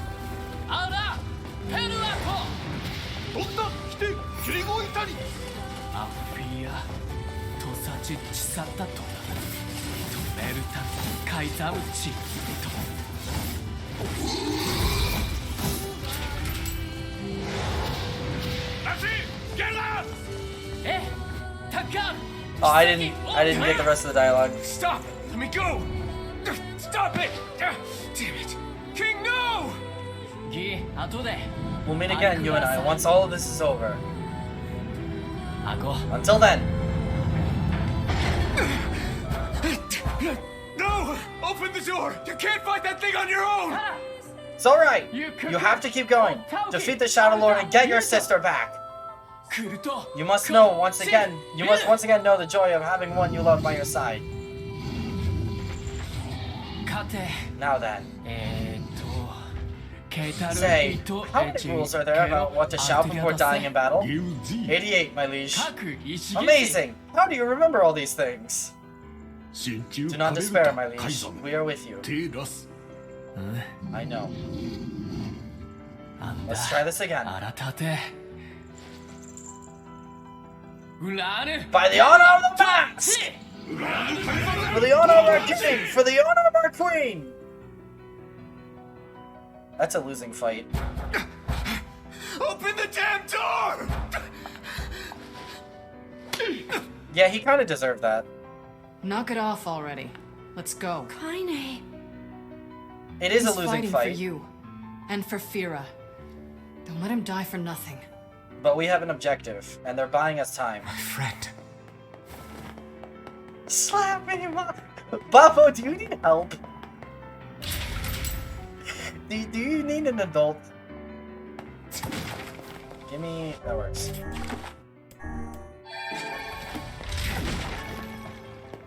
What do these recovery potions do? I should go look. Oh, it's a full heal. Oh.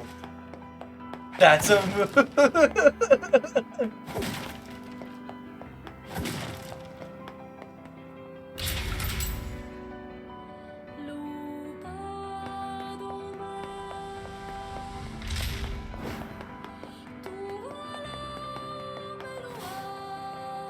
This is the end of the map.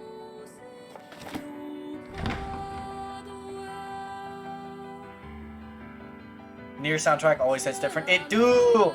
I like it though. I like it a lot.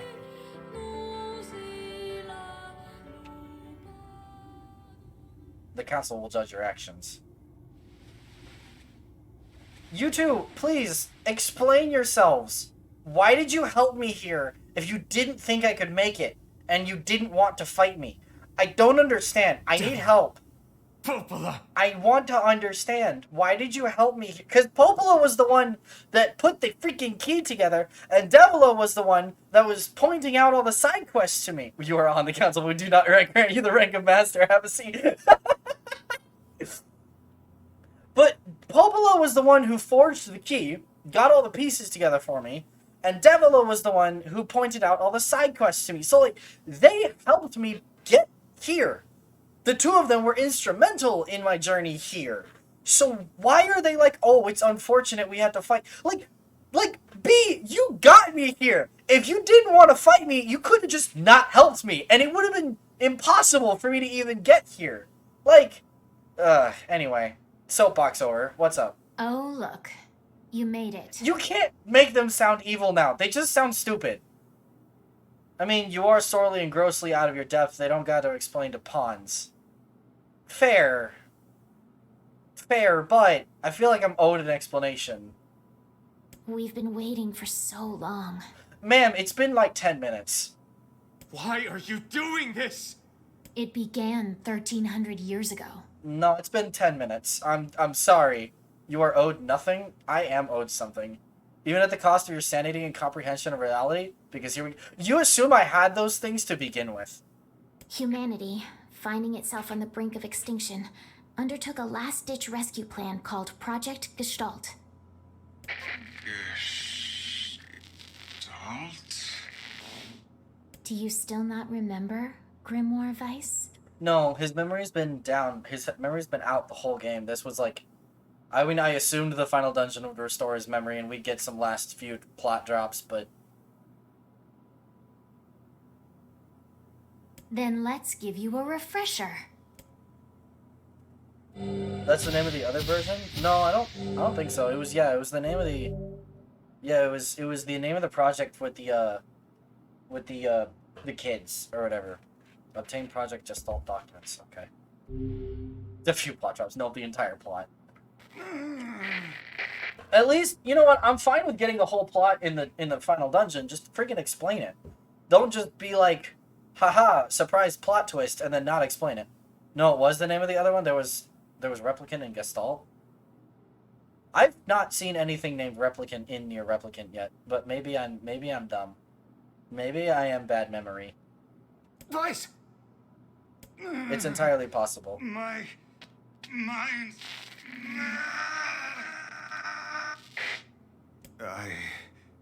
I remember. Devila, Popola, you are not human. In fact, oh no. Yeah, sometimes the truth can be a real bitch. You want to finish that thought for him, sister? All of us, every person standing in this room, are mere shells created by the true humans. That's what the bird meant by souls going to their corresponding shells. Oh.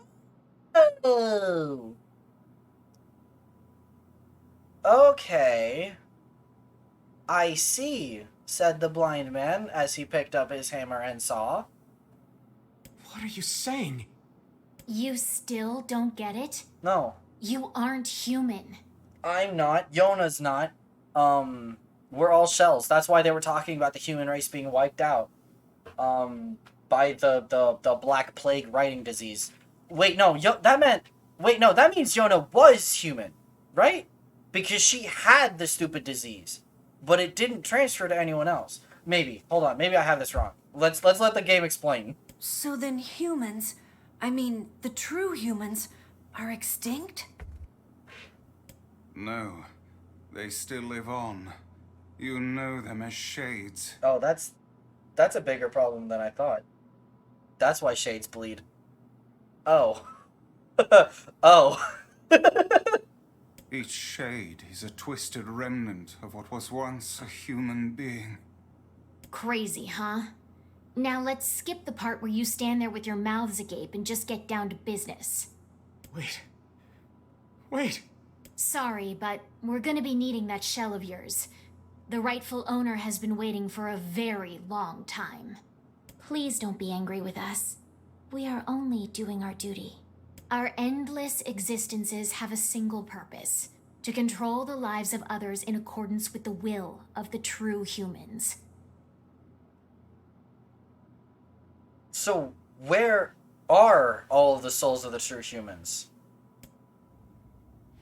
Are they here in the castle? You have your own motives, your own desires. And we have ours. I fear it really is just that simple. Don't speak such foolishness. Sorry. Part 2.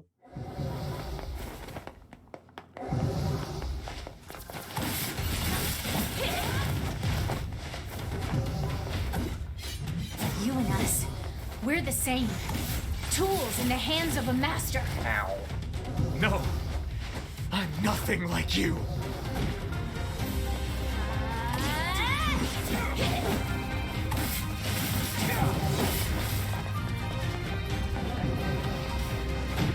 No. I don't exactly take a lot of damage, so...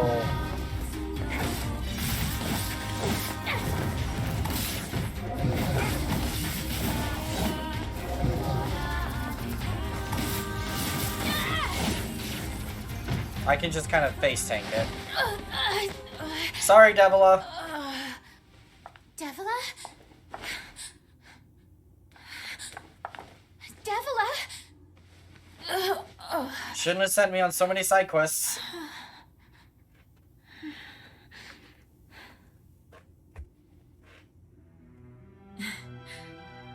Game, you can't. Popola, are you crying? No! Don't die! She's just a shell! No, Popola. I understand now. If she's just a shell, she can be remade, right? Should I feel bad? I don't! Because we were born without souls. Devila, I can't stop the bleeding. Literally, you could bring your twin back. This world is too... Then why do we care about Yona? I still think Yona was human because she got the Black Riding There's too Flip. much emptiness.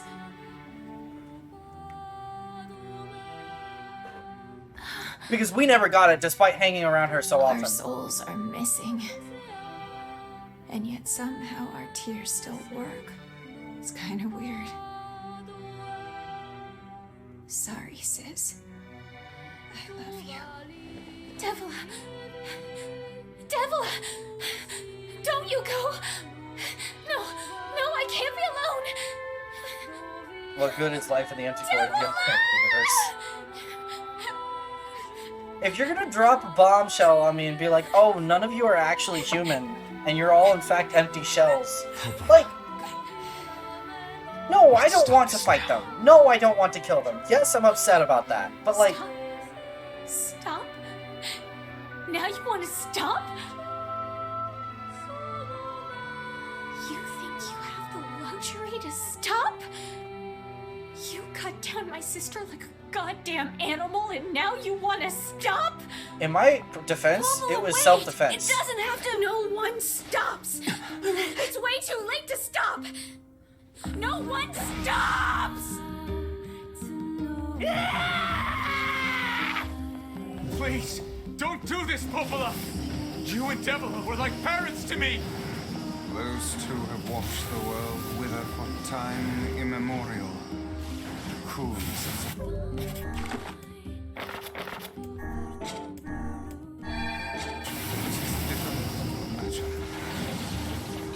I don't want to do this! I don't want to fight her! Stop bitching and start fighting. It's the only way.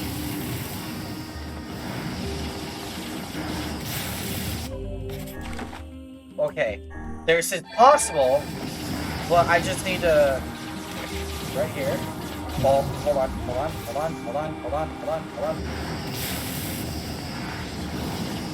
Right here. There we go. We threatened to kill you and you decided not to do that. How rude. Yeah, exactly. How rude of me. No stopping. No stopping ever.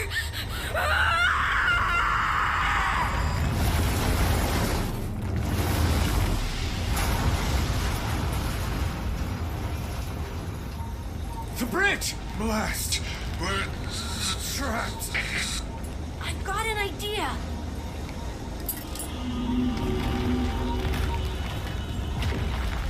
Emil, since when could you do this?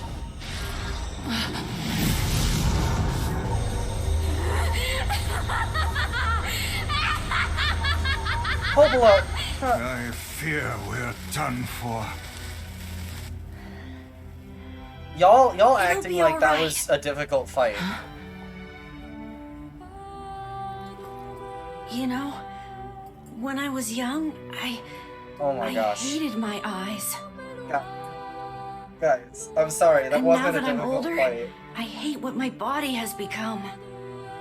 But there's something else there now.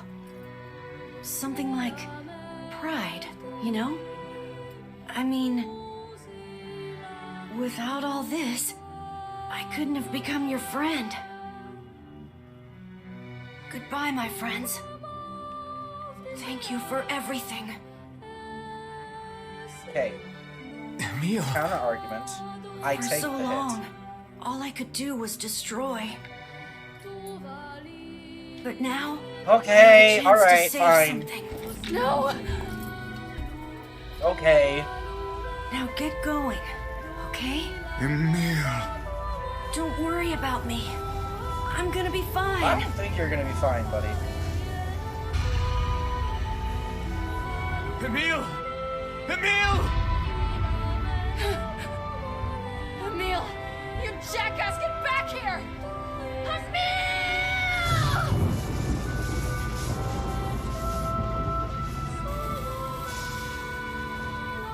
Oh dear. Kaine's so unstable, and Vice can't stop arguing with people. I hope they can hold it together once I'm gone. Well, I guess they'll just have to learn. I'll take the hit. Hit as a black hole.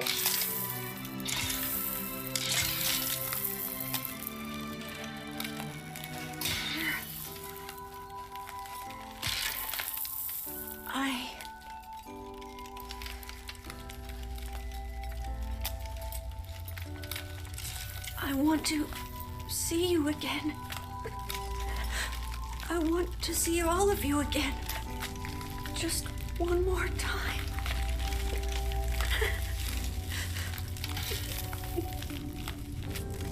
I'm scared. I don't want to die.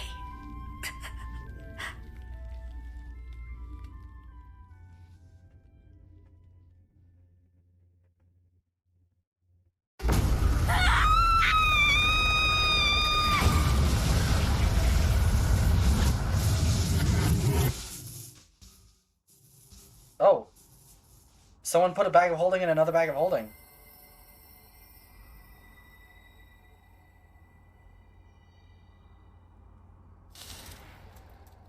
Knowing what is going on makes you ask different questions. I'm so glad the people who know what's going on are still just as confused as I am.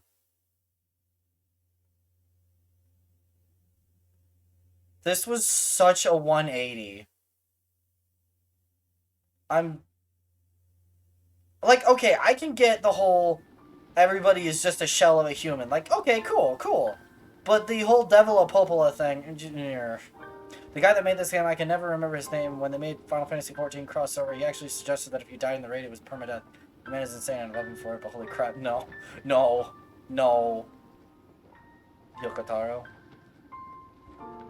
What, am I a shade now? Or is that her shade half? Because that's Kaine in the bed. Or was that Yona? Am I dumb? Am I stupid? No, that was definitely Yona. Haha, I'm stupid.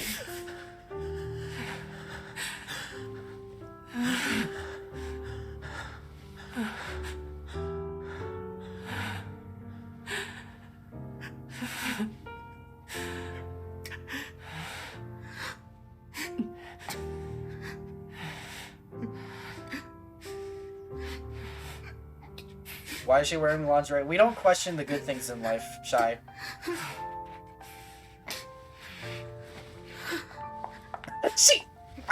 She's built different.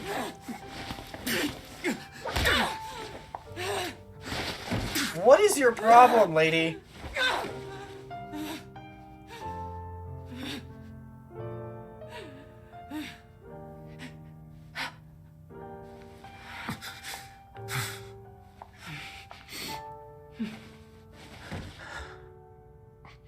Oh no, she angry. People process grief in different ways. This is what we're seeing here.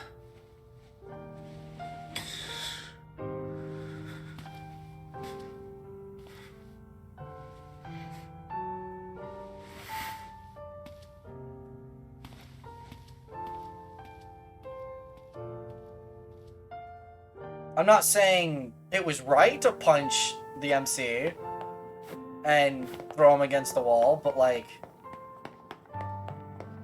people process grief in different ways. Ugh.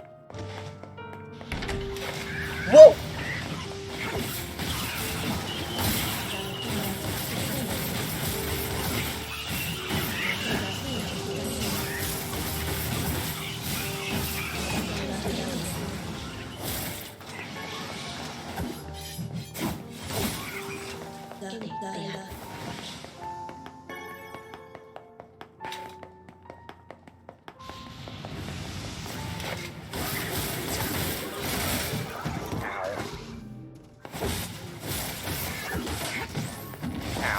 Can I not be in the corner?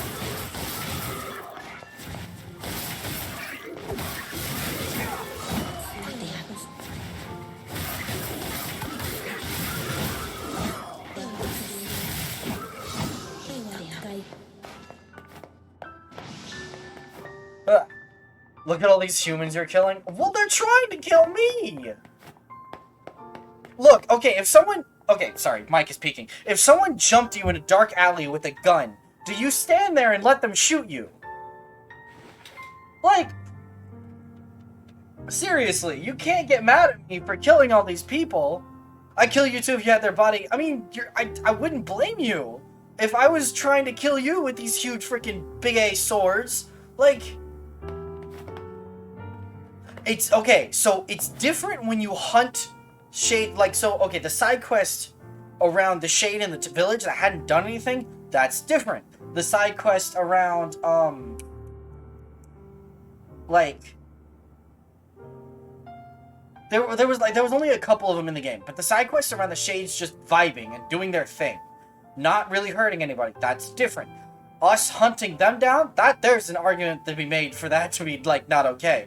But most of the shades we've killed have been hurting people. So it's kind of like, you have to solve, in this world, you kind of have to solve violence with violence. And it's just, it is what it is.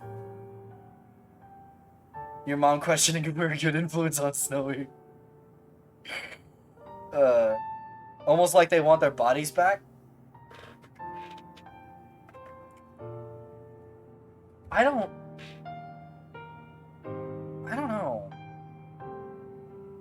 I don't see that, because that, again, that hasn't been alluded to the whole game. Hydrate? Okay. So, like, I wouldn't know. Damn it. Rude.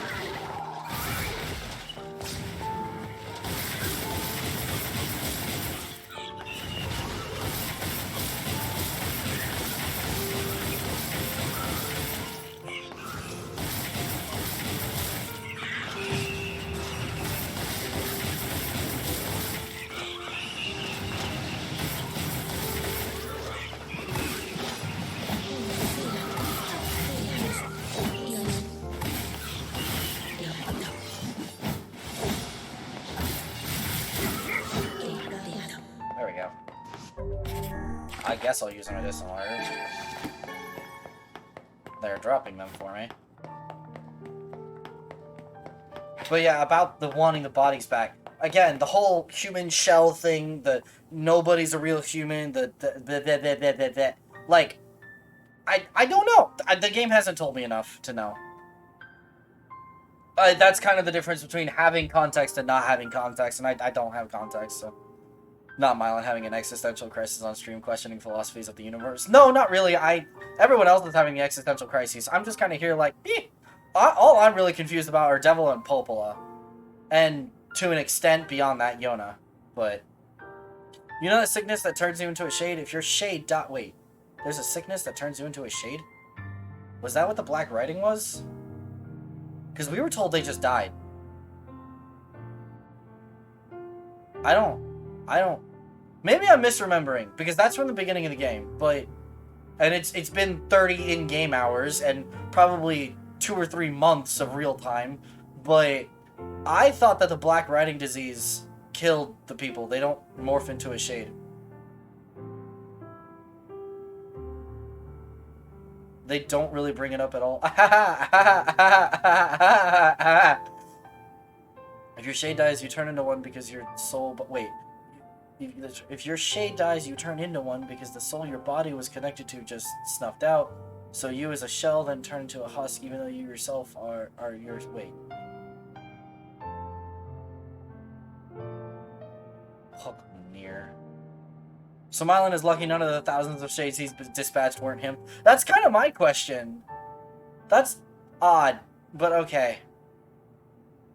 So then, wait. No, the Shadow Lord's a shade, right? Is that my mirror a shade? Because he has the other book.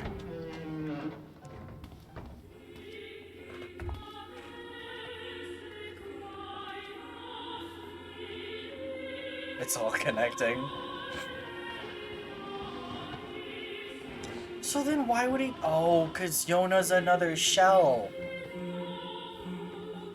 And he wants to transfer the soul. At least according to you guys. I've got none of this. The game has explained none of this.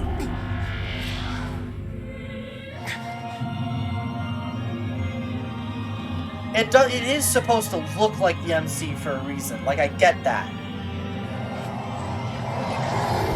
It's just, the game does not do a phenomenal job of explaining any of this.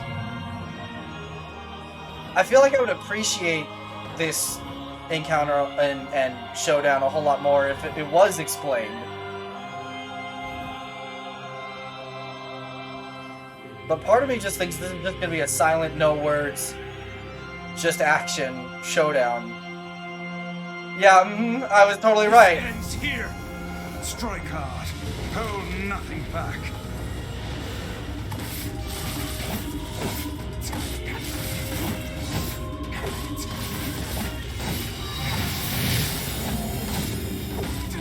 How can a mere tool hope to stand against the Shadow Lord? Don't speak in such a manner, fool. I am nothing like you.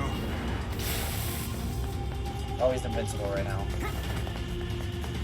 Why are all these slow moving?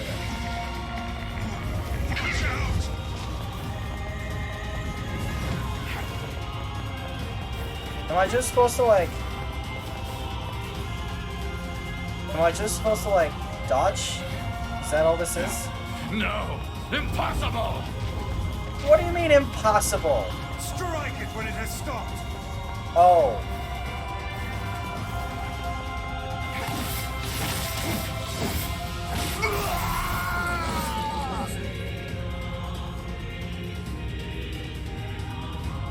Be careful! I know! I'm not stupid.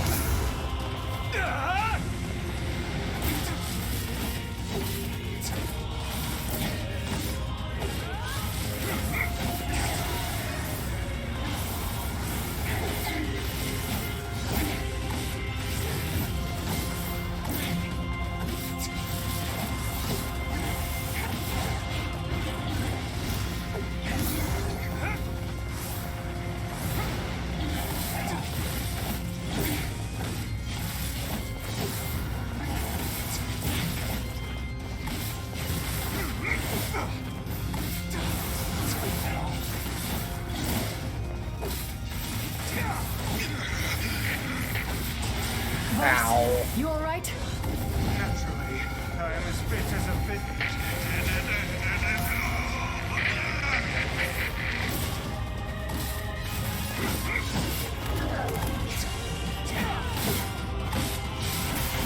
There we go. I forgot how OP that spear was. Yeah, this spear has been cracked. Are you that OP? No, I am that OP. I am insanely OP. I've done all the side quests. It is the meme of I did all the side quests and the final boss is a peanut. The entire game is thanks to a crossover from a completely different series where that main character and a giant demon baby end up in this universe. And because of their battle, it spreads the virus and spreads out life and humanity, leading to this situation. Fun. Yoda.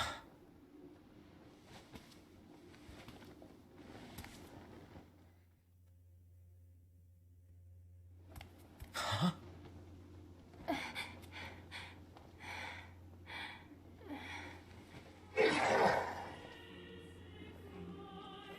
Please, just Just stop. I don't want to do this anymore. I don't need someone else's body. I don't want it.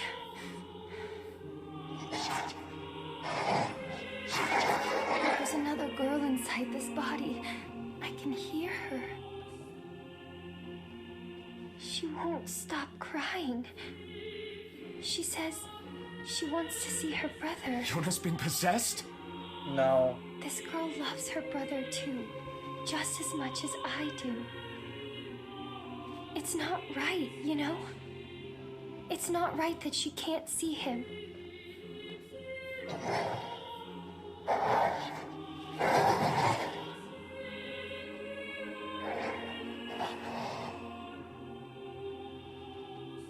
Wait, so if we're all shells, how does Kaine half-shade situation work?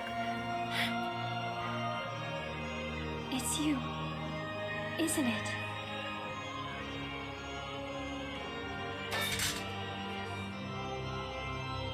Yes, it's me.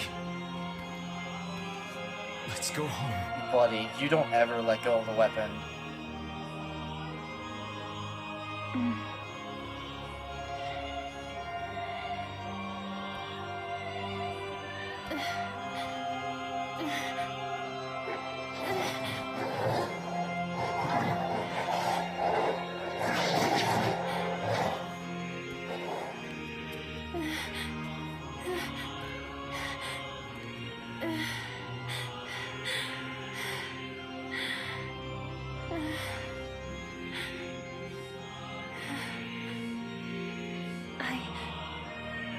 I'm really sorry. I don't know what to... I'm so very sorry. No matter what. Just know that Wait, why is she disintegrating? I love you. Is she still part shade?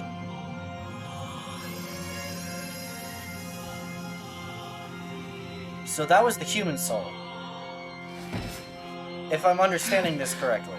Hurry. The shade that possessed her is gone. It's...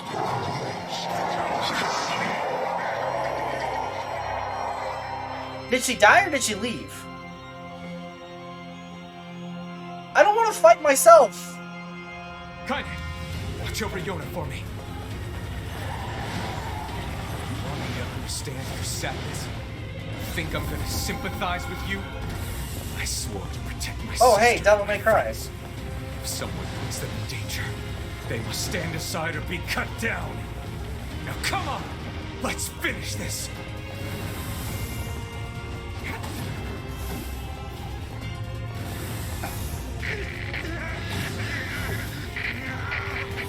Weiss, what's wrong? Hold on. Ow!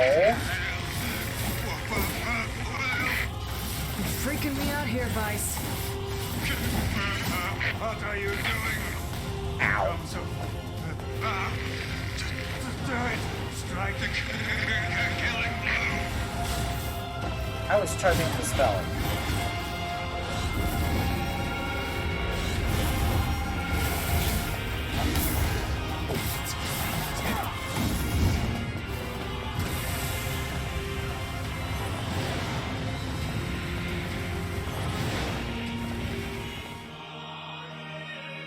Why is it radio sound? I don't know. I really don't know. My poor book has something wrong with him. Oh, she dead. Oh, the other soul is dead. That makes sense. But One moment, please. You okay? Fine, just fine. Alright, no, I'm not. Weiss. It seems some headstrong idiot has decided to push me beyond my limits. I should have taken that job as a cookbook when I had the chance. Weiss, I'm sorry. I'm sorry. Only joking. I hate cookbooks. But... Let's go. Out of the way. I have one final task to fulfill. Imagine being asleep and waking up in your Where body, are but you knowing going? that there's another soul that's been Well, walking to around, but stop now it's him, like of behind the wheel course. anymore is locked to watch you just do what you want. They But saw that, after and went, I that, wouldn't want that, and it's decided up to, to you. die for the sake of the new soul. That would, like, Only government you system. can see this Yeah, battle to its conclusion. I wish you luck. that's my understanding of it. You can't. I swore I'd always fight by your side. You are an exceedingly stubborn lad. Yes, You yes, know yes. that, yes? Perhaps that's why I've so enjoyed our time together. But I fear this is where our journey ends. Vice! Oh. It sucks, but the remember entire what I situation told is you sort of, about yeah, losing my it's full screwed name? beyond repair. Take the W's where you can get them. Exactly. Well, forget it. I've grown rather fond of Vice. Did he say that wasn't his name? Vice. I knew you'd come around. Don't let it go to your head now. Wait, did I miss something? I was repeating. Maybe. Whatever. Yeah, it looks like an everyone dies end. Remember, Vice has lost all his powers. Huh. I have something to defend. I have a reason to live.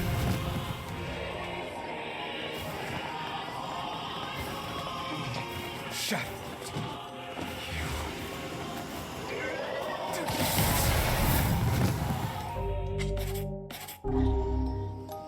I can't heal.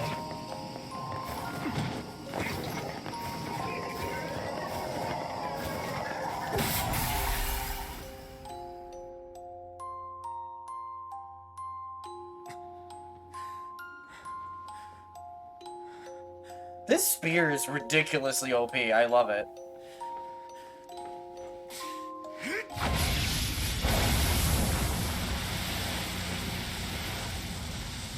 There lies your mistake.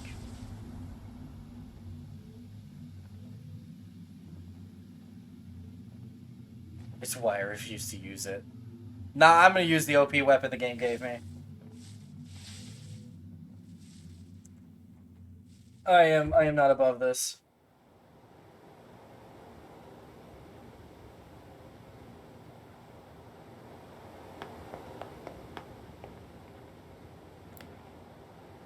Is Iona all right?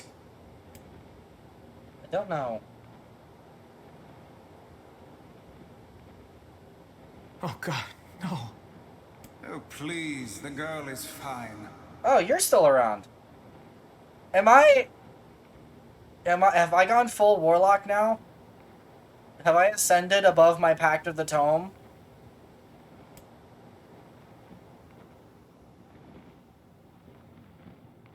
Vice? Where are you? Are you okay? I am as well as can be, considering I have lost my physical form. Doubtless my voice will be the next to go, so listen closely. Your sister is safe. Do not mourn her, and do not give up hope. Instead, you must call her back to you. How? Use your memories. Recall the times you spent with her. Upon interacting with Yona, several cutscenes of play in sequence.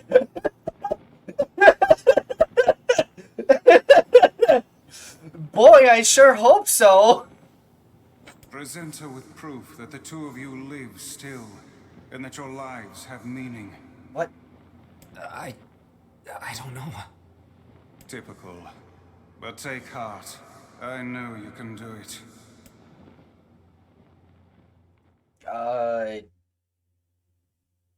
What's my favorite food? Cookies. What's my favorite book? This is sort of like the "we did it, Patrick, we saved the city" situation. Everything is on fire. Yeah, you're not wrong. That's my magic storybook. What's my favorite place? Home with you. What's my favorite flower? The lunar tear, of course. Okay, one more question. Who do I love more than anyone?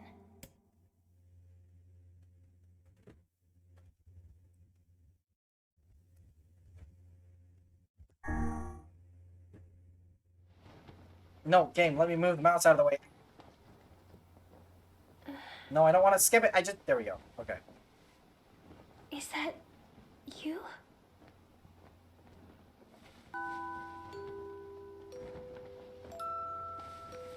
Yona. Stop picking her nose with the cursor. Is this my body? Yes, Yona. It's yours and yours alone. You look bigger than before. Like you've grown up. You've grown up a little bit too, little Missy. I guess you haven't seen me for a while. Have I been asleep this whole time? Something like that. It's almost like I'm a princess from some fairy tale. Oh, Yona. I'm so happy to have you back. Me too. How long has she been asleep? At least 5 years. Kaine. You and your sister, you have a good life, okay? Where are you gonna go? Guess I'll... You could stay with us, you know. Thanks, but I'll pass. You know how it is. I got my own shit to take care of. I'm still confused as to how her half-shade... Personal shit, alright? Anyway, take it easy, yeah? Kaine. Hey, look. It's beautiful. Darn, abandoned my waifu. Again. Sucks to For the suck. longest time, I heard someone telling me how they wanted to see the light. And now, they can finally see it.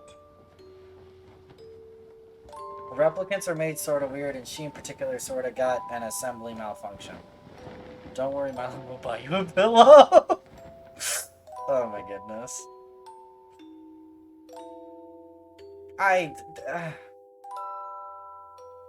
Just play the game again.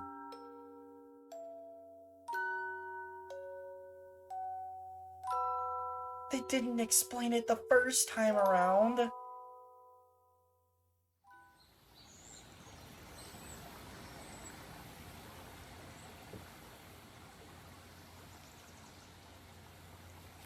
That's Yoko Taro.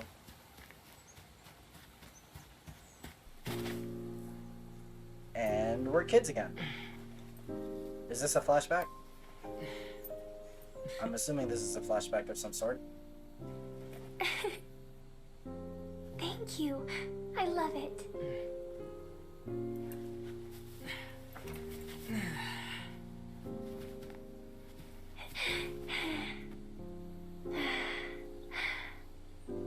It's so sunny today. Yeah, it sure is.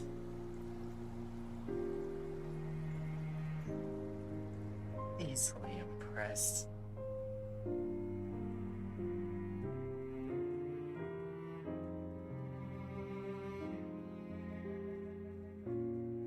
Those are the other incarnations of the two of us, the human souls of us. Oh, hydrate and a nya nya! There you go. There's your happy nya during a very sad cutscene. And there's the hydrate. You can't remember why she has the black writing, but you know she has some extra features, and that is partly why she has the writing, because something got messed up. I wonder if it's explained in Automata.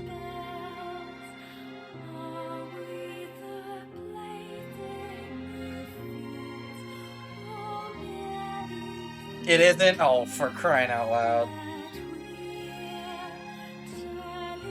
Alright, look. I have a soapbox. It didn't work for Destiny. It doesn't work for any game. I shouldn't need to go look up lore off the internet. It should just be in the game. I should be able to do it. Even if it's like in, I don't know, some far off corner in the game, which, you know, that's a whole separate discussion. That's a Dark Souls soapbox. But like, it's in New Game Plus? Wait, really? There's extra story in New Game Plus? Replicants can't produce, so they die in one generation. Humanity is screwed 6 ways from Sunday, so the only ones that end up are left are the androids. And yeah, New Game Plus.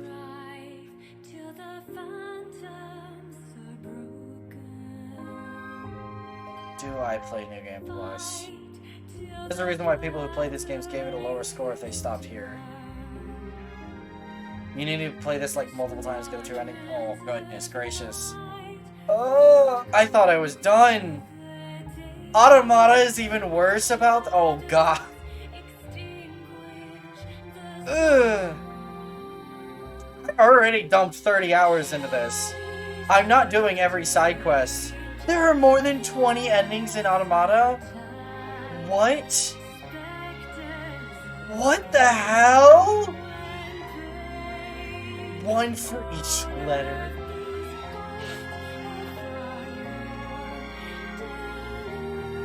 Oh, of the alphabet. Okay, fair enough. 26. I don't understand why that's significant, but I imagine I would when I play the game.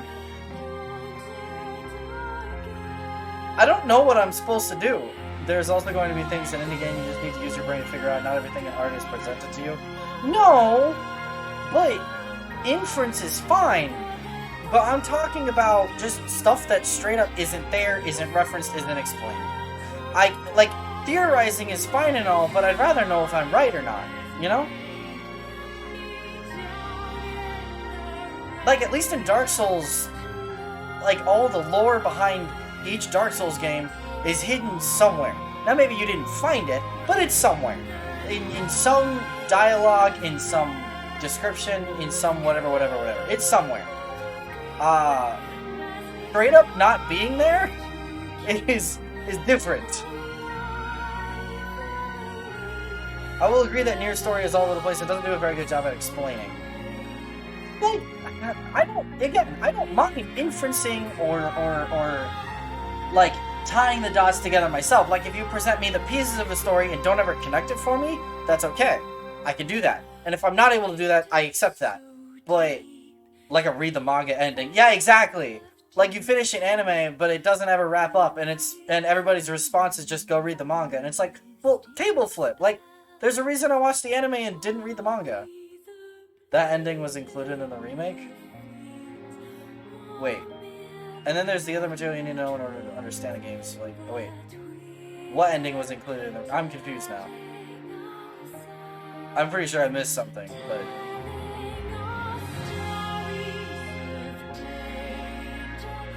The manga ending? Oh.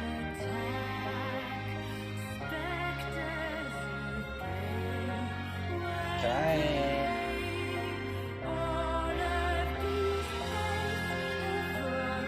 No, I am just stuck in this. Okay, well, whatever. That's okay. We're already at T's. Either way, the ending is about the halfway point. So, okay. That is not a bad thing either.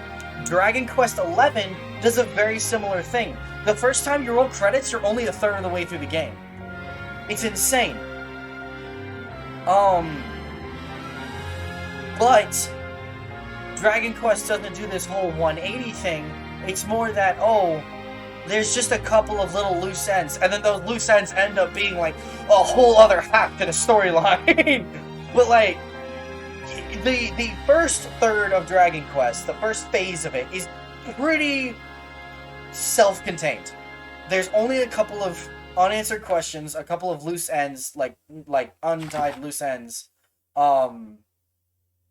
that don't get tied up, and then the post-game, or what you think is the post-game, is wrapping those loose ends up, and then that's when you find out that, oh shoot, there's an entire other half of the game that you haven't experienced yet. And the story just gets wild from there. And then you roll credits a second time, and it's like, haha, Electric Boogaloo, turns out we're gonna do the same thing to you, but again. And so, like, the Dragon Quest XI was great about that, but this leaves me with, like, I feel like I didn't get the story. I feel like I've missed some pretty crucial details.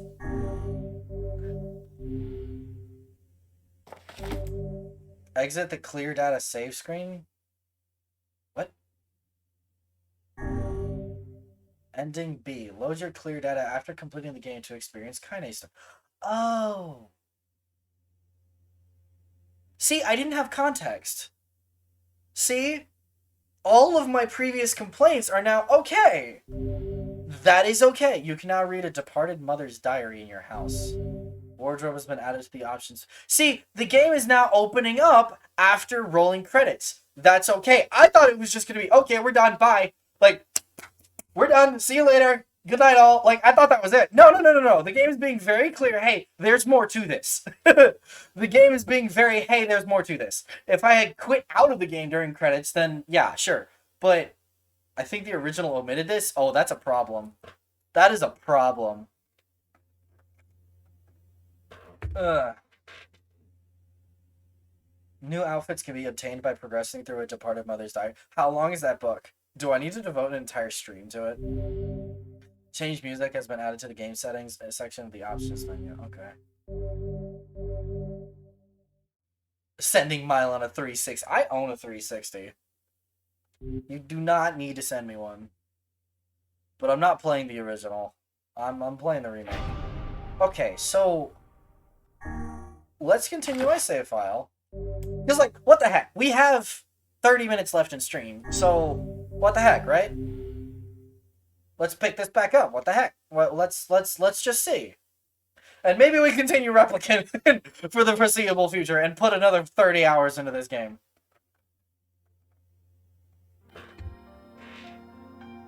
Whenever I interacted with Kaine, I was reminded about something from my past. Maybe my mind has been confusing her with my sister this whole time. Anyway...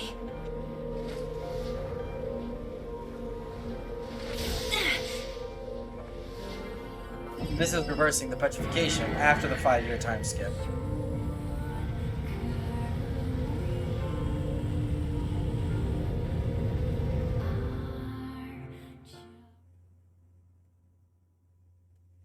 Kaine's dreams, discrimination. Oh. The sound of rain filled the village. The steep cliffs that surrounded the area magnified sound, causing even the slightest drizzle to rattle like a thunderstorm. Thin wisps of smoke streamed from huts as the villagers huddled in their homes and waited out the rain. A single child, however, had braved the downpour and was now wandering slowly toward the wooden, hawk-shaped weather vane at the center of town. You get to play the real main character now? I mean, this is okay for me. This is okay with me. The wanderer reached the vane, which had existed for as long as any could remember, and stared. The child's face was simultaneously delicate and fierce, like a teacup that had survived a shipwreck. Those traits combined with pale white skin to give the face an almost sexless quality. If the beak turns east, I go home. If it stays west, then I... The child blinked. Rain slowly dripped down the young one's short hair and began its long descent to the ground. Come on. Come on! The child felt a slight breeze and watched as the vein slowly creaked to life. I didn't come to hear bad poetry action now. Spinning this way and that for a moment, it finally settled with the beak pointing firmly toward the east. East? Really? Before the vein could move again, a jagged rock came spinning and tumbling through the air, striking home against the child's head. The force of the blow dropped the child to the ground as a hail of stones began to fall all around. Oh no, they found me. A heartbreaking smile crept across the child's face as the stones continued their assault. Through the rain, the sound of multiple footsteps grew louder before a voice rang out. Yoo-hoo, Kaine! The voice belonged to Demo, the worst of all the bullies in the area. As Kaine struggled to stand, a final stone came skittering through the mud and bounced against her foot. Blood oozed from a cut above her eye and blurred her vision, but she could make out the shapes of Demo and his usual gang of idiots. The boy seemed taken aback for a moment by Kaine's seeming indifference to the blood dripping from her face, but quickly regained his bravado.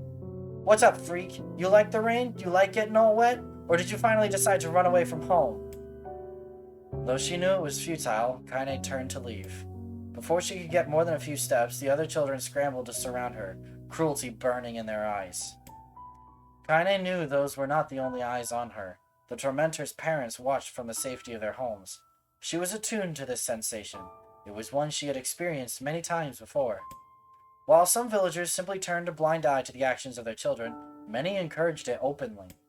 In a society ruled by superstition and fear, Kaine was something to be hated and, if possible, destroyed. I didn't say you could leave, freak. Demo's words chewed at her like a worm through an apple. He can't hurt me, she lied to herself. Be strong, be brave. He can't hurt me. He can't hurt me. He can't hurt... Oh, look! The little freak is gonna cry. What's wrong? Are you sad that everyone hates you and wants you dead? Kaine prayed for the rain to flood down and carry her away from a world that seemed to have no place for her. But if there were gods, they chose to ignore her. As Demo crept ever closer, the clouds began to thin and the rain slowed. Even the weather hates me. I'm useless, a failure. I wish Demo's rock had taken my head off. Kaine couldn't meet Demo's leering gaze. She lowered her eyes and stared at the muddy ground below. The bully moved forward until he was inches away. She could smell the scent of old meat on his breath. The boy grabbed Kaine's face with thick fingers and yanked it upward. She tried to turn away, but he forced her gaze back and jammed his thumb against her eyelid to pry it open. Show me. No. Did you just say no? Demo grinned evilly. You don't say no to me. No one says no to me. Not even taking his attention from Kaine, he called to his cohorts. Come on, guys, let's give the freak what she deserves. As soon as Demo finished, kicks and blows began to rain down upon Kaine. Demo paused, still grinning, as Kaine curled into a ball and tried to make the pain stop. I don't get you, freak. What you acting like a girl for, huh? Everyone knows what you really are. Kaine ignored the question, choosing instead to stare at the weather vane. It continued to point east, as if supremely confident about the future it had chosen for her. Go home. Yeah, that's a funny joke for someone with dead parents and no home to go to. Freak, chanted the children. Freak, freak, freak. Kaine closed her eyes and listened to the rain, waiting for the pain to start again. As the clutching hands of the children closed around her, or the village children closed around her, she bent her mind to the sound of the rain, letting it become her world entire. The rain fell, but the pain never came. Only when the laughter of her tormentors turned to terrified cries did she dare open a single blood-caked eye. Thought this was already explained? No, this is all new. I mean, I knew that Kaine had suffered as a kid because she was half shade, but this is, like, I've not gotten this in-depth before. Kaine was shocked to see Demo sprawled on the ground, holding his head and screaming in pain. She could see blood welling from spaces between his fat, twisted fingers. Good! Oh my god, he's crying. He's actually crying!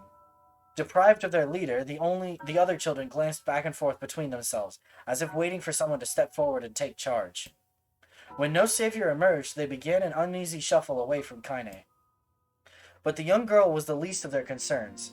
Instead, their attention was rapt on the ancient woman standing a few feet away. After struggling for breath for a moment, she finally spoke in a voice thick with rage. Hurts like a bitch, don't it?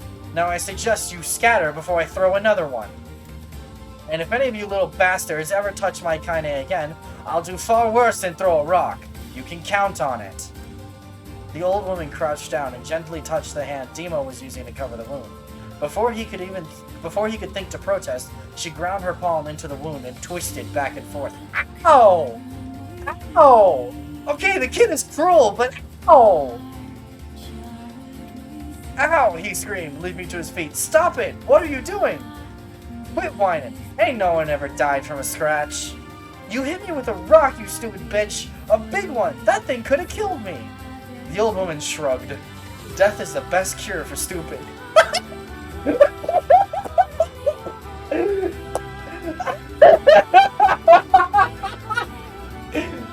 Yeah, I'm quoting that. That's beautiful. That is beautiful. Demo's face twisted with rage at her words. Locking his eyes on Kaine, he took a step backward and spat on the ground. Get out! Leave this village! No one wants you here, either of you! Seeing the old woman grab another stone, Demo and his companions turned tail and ran. As they fled, the old woman grabbed her side and barked out a single laugh. Ha! Look at the fat boy go! Guess he's healthy enough to run from a fight! The woman's smile faded as she turned her attention to Kaine.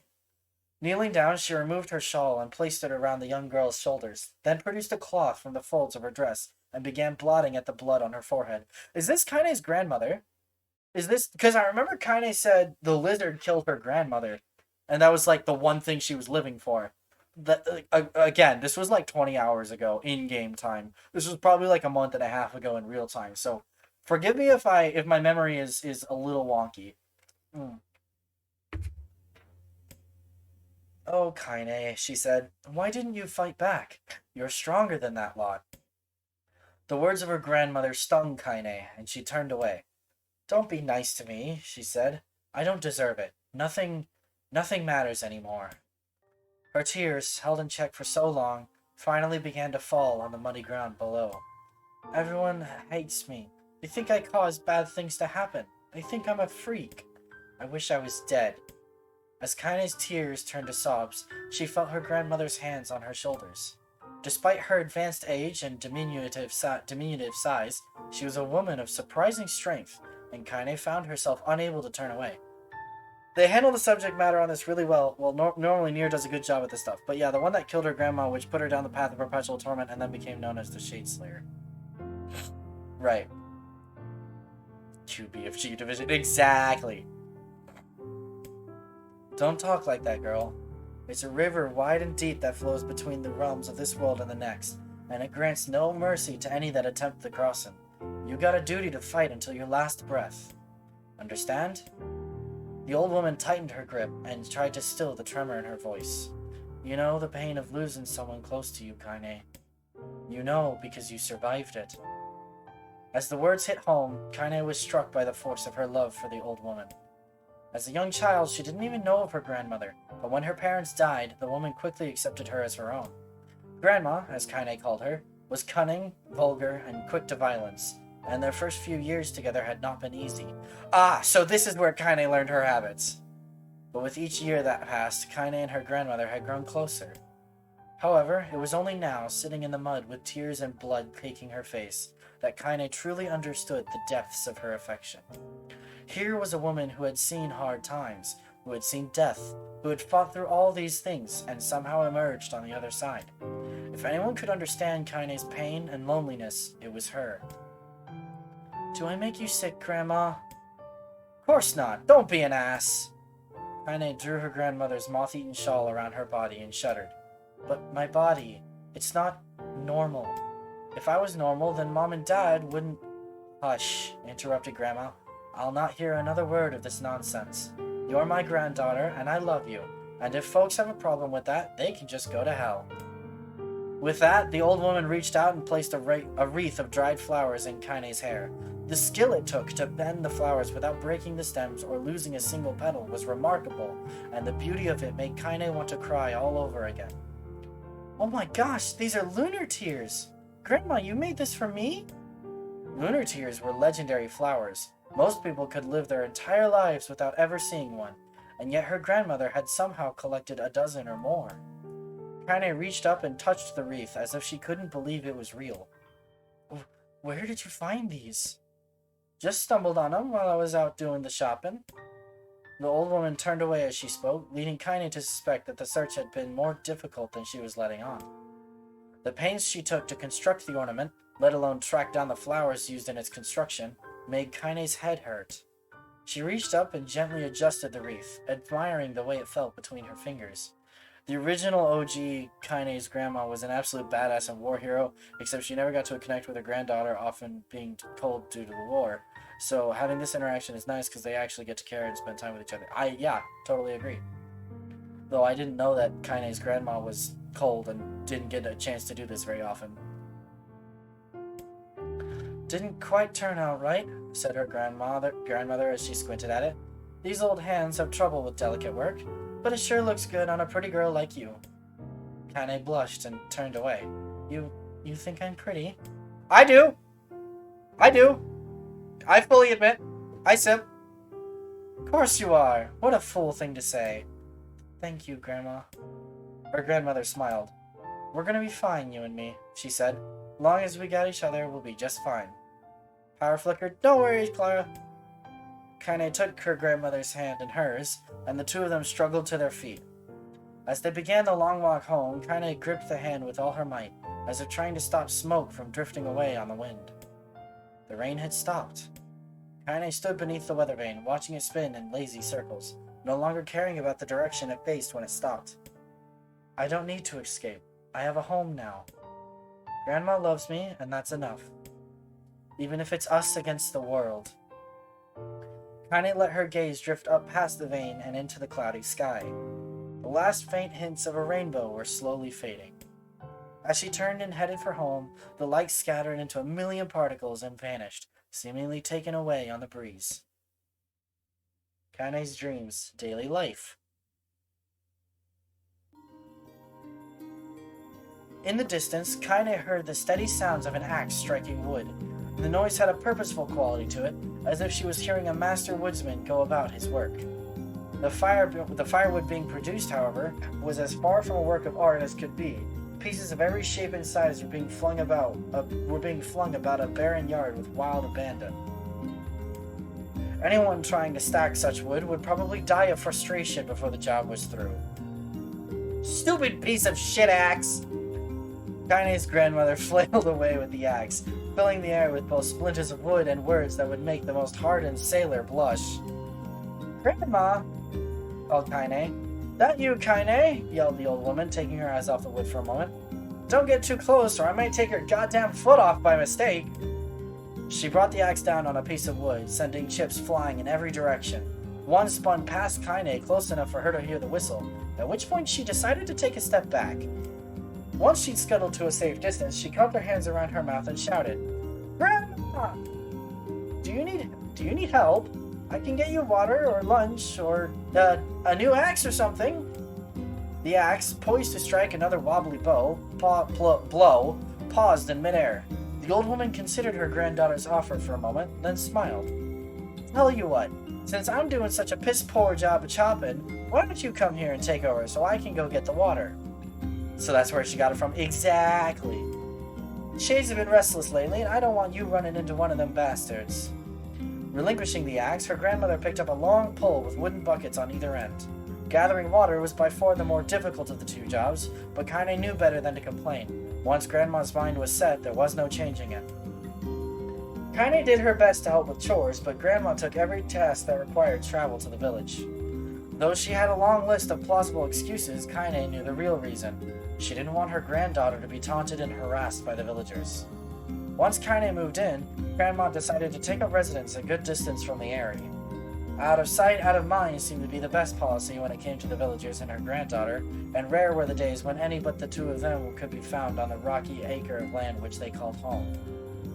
Kaine enjoyed the solitude, but harbored a secret resentment that her grandmother was forced to spend her golden years in such a place. After watching her grandmother leave, Kaine turned her attention to the task at hand. She had never chopped wood before in her life, and soon discovered why the old woman hated the chore. Swing after swing of the axe produced only a tiny crack in the wood, and when she finally managed to connect with a solid stroke, the tool embedded itself in the log and refused to budge. Frustrated, Kaine swung the axe around her head and threw it, log and all, across the yard. Damn it! Crap! She suddenly understood the joy her grandmother felt in a good curse. Happier now, she's picked up the axe, forced it from the wood, and resumed chopping. She had a natural skill with the blade, but the task was challenging, and blisters soon began to form on her small pink hands. This is tough, and my logs are all weird sizes. Spitting on her palms and ignoring the pain, Kaine redoubled her efforts. Just as she was developing a rhythm, Grandma returned from the village. Setting down her buckets with a small sigh, she took one look at the logs and coughed out a wheezy laugh. Pretty clumsy, girl. You better practice if you... Her grandmother suddenly collapsed to her knees, causing one of the buckets to wobble precariously. Eyes wide, Kaine dropped the axe and ran to her grandmother's side. Grandma! The old woman shook her head and pointed a trembling finger at the bucket. Get the bucket. Can't let it spill. Kaine steadied the bucket with a foot as she knelt by her grandmother. A small bit of water sloshed over the side and made a new home in the hem of her dress, but Kaine didn't notice. Grandma? Grandma, what's happening? Crazed with panic, she grabbed her grandmother by the shoulders and shook. After a moment, the woman lifted her arms and batted Kaine away. Stop that! Just stop, she cried, breathing heavily. It ain't like I'm dying. Just tired from the trip is all. Kaine desperately wanted to believe her, but one look at the old woman's shaking hands and worn face told her more than words ever could. Her grandmother had lived a long, hard life, and it seemed the bill was finally coming due. The time when her grandmother watched over Kaine was ending. Sooner than either of them had feared, the positions would be reversed. The next morning, Kaine came to the side of her grandmother's bed and took her wrinkled hand. "Grandma, you're sick and you need medicine. I'm going to the village." The old woman shook her head and tried to rise, but Kaine gently pushed her down. "It's all right," she said. "I'll be fine." Her grandmother fixed her with a gaze that could melt steel. After what seemed like an eternity, she finally lowered her eyes and sighed. "Well, I don't like it, goddammit, but I guess I should quit being so stubborn and let you grow up." The old woman watched as Kaine strapped on her boots and made her way down the road to the village. Hours later, as an unseen sun made its way across a dark and rainy sky, she was still watching. Kaine moved at a brisk pace, checking her pockets every few minutes to make sure the money her grandmother gave her was still there. Every noise caused her to spin on her heels, making sure she wasn't being stalked by a shade, or worse, Demo and his gang. But she encountered neither tormentors nor shades, and Kaine finally found herself at the entrance to the village. The few adults she could see glanced sideways at her, then muttered to each other behind raised hands before slinking away into the shadows. Her heart racing, Kaine took a series of rapid, shallow breaths and tried to calm herself. "I have to prove myself. I have to help Grandma. I have to be strong." She chanted those words to herself over and over as she slowly made her way. Finally, her eyes settled on a rotund older woman who was angrily waving her arms in the air and telling anyone who would listen exactly what she thought of Kaine's presence. "Hey, lady," said Kaine with a bravado that she did not feel. "Where's the apothecary?" The woman's flabby cheeks shook in bewildered anger. "How dare this thing speak to me?" they seemed to say, but Kaine saw that her eyes held a different emotion. Fear. "Yeah, we're both scared, lady. Trust me on this one." "Which way?" Kaine repeated. The woman pointed at a small building to her right before hitching up her dress and stumbling off in the other direction. Kaine cringed, expecting a stone to come flying from the assembled crowd, but none came. Her mind was filled with a strange sense of pride as she made her way to the apothecary, but the new emotion had little time to take root, for as soon as she opened the door, she noticed a familiar customer at the counter. It was Demo. He'd certainly been sent here on some kind of family errand, because the gang of followers was nowhere to be found. "Oh my god," he sputtered. What are you doing here, freak?" The insult was delivered without force, and Kaine happily ignored it. Stretching on tiptoes to see over the counter, she asked the shopkeeper for the medication. "Ha!" barked Demo. "That old bitch finally keeled over. Go to hell, Demo." The boy's eyes grew so wide they seemed ready to fall out of his head.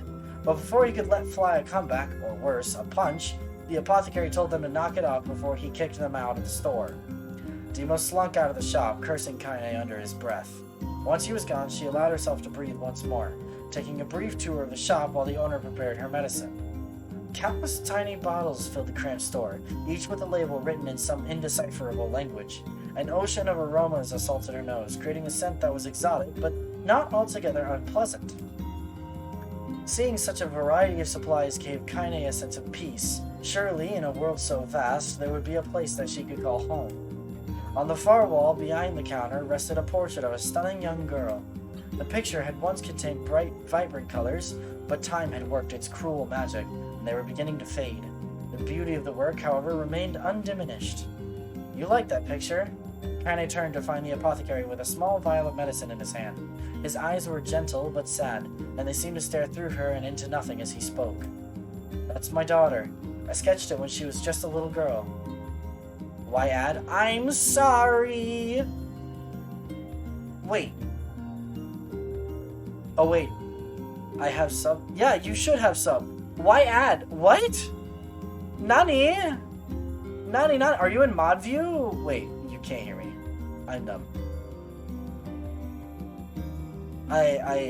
Hold on. Well, I can't really click out of the game. This game gets whack when I try to click out of the game. You're not in mod view? What? Confusion. Why add? I don't know. Twitch is dumb. Twitch is dumb. Twitch is dumb and stupid, and I don't like it. I don't care about Fast and the Furious. She's been dead a long time now. Kaine didn't know how to respond. She just stared at the portrait and tried to come up with the right words. Pictures are wonderful things, she continued the shopkeeper. They let the ones closest to you live on forever. He shook his head slightly, then looked down at Kaine and smiled. Handing her the medicine, he reached into his sizable green apron and produced a handful of old wax crayons. You should have these. There's no one left that I wish to draw. Kaine took an instinctive step back, causing the shopkeeper's face to darken. Yes, I've heard the rumors about you, he said. It's a small village, and word travels quickly. Between you and me, I'm not sure which of them to believe, but I also don't think they matter much. I know your grandmother, Kali, and I think the way she was driven out of this town is just deplorable. Grandma's name is Kali, thought Kaine suddenly. She was still mulling this new fact over in her mind as she reached out and gently took the crayons from the apothecary's hands. Your grandmother is an old friend of mine, he said as Kaine scooted away yet again, and I owe her much. I wager she would like it if you drew a picture of her. Yes, I think she would like that very much. Kaine murmured a quiet agreement, but inside her heart was bursting. Never before had a villager treated her with anything but complete contempt. It was a tiny, almost imperceptible step, but it was a step nonetheless, and with enough tiny steps, she might one day discover the rest of the world. When Kaine returned home, she found her grandmother asleep in her bed. Her feet were blackened and raw, even bleeding a bit in places, leading Kaine to think that she had been pacing around the room until exhaustion finally caught up with her. She placed the medicine by her grandmother's pillow and turned to leave, but found the old woman's hand clasped around her arm. Back already, are you? Asked her grandmother with a yawn. Come here, let me have a look at you. Grandma sat up and examined Kaine from head to toe. Finally satisfied that nothing terrible had befallen her grandchild, she leaned back and allowed herself to relax. Well, how was it? Those bastards give you any trouble? It was kind of fun, said Kaine with a small smile. No, seriously, it was. Fun, eh? Asked her grandmother in a voice which implied she believed anything but. Uh-huh. So, anytime you need me to run an errand, just let me know. As she spoke, Kaine removed the crayons from her pocket. After a brief explanation of their source, she informed her grandmother that she was going to sketch her portrait. A portrait of me? Ridiculous. No one wants to stare at a wrinkled old crone. But Grandma, it'll make you live forever. Holy shit, said her grandmother, throwing back the sheet from her bed. Living forever would just piss me off. Now put those crayons away and help with dinner. But Kaine would not relent, and in the end, Grandma found herself leaning against the wall of their house as if posing for a master artist. Kaine took up the crayons, eyed her subject carefully, and set to work. Just as her grandmother was about to nod off, Kaine finished the piece. After staring at it for a bit, she released it from her grip and let it slowly drift to the floor. It's terrible. It doesn't look like you at all. I'm sorry, Grandma. I thought these crayons would, make drawing easy or something. The old woman's eyes narrowed at her granddaughter's disappointment. Let me be the judge of that, she said, ignoring the pain in her back and reaching for the paper. The sketch could have been a person's face. It also could have been a boulder, a lump of clay, or an incredibly misshapen loaf of bread, all rendered in a chaotic array of colors. The old woman stared at the picture for a long time, and slowly wheezed out a laugh. Oh, Kaine, she said between laughter. You truly are my blood. You're as clumsy as me, and I love it. Have you really been reading the whole time? Yes? Yes? What is that supposed to mean? What?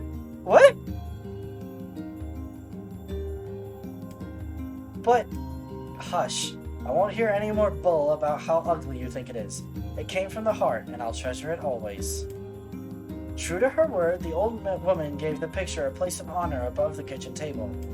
In the days that followed, Kaine would often catch her staring at the portrait with a strange smile on her face, an action she interpreted as silent, mocking laughter.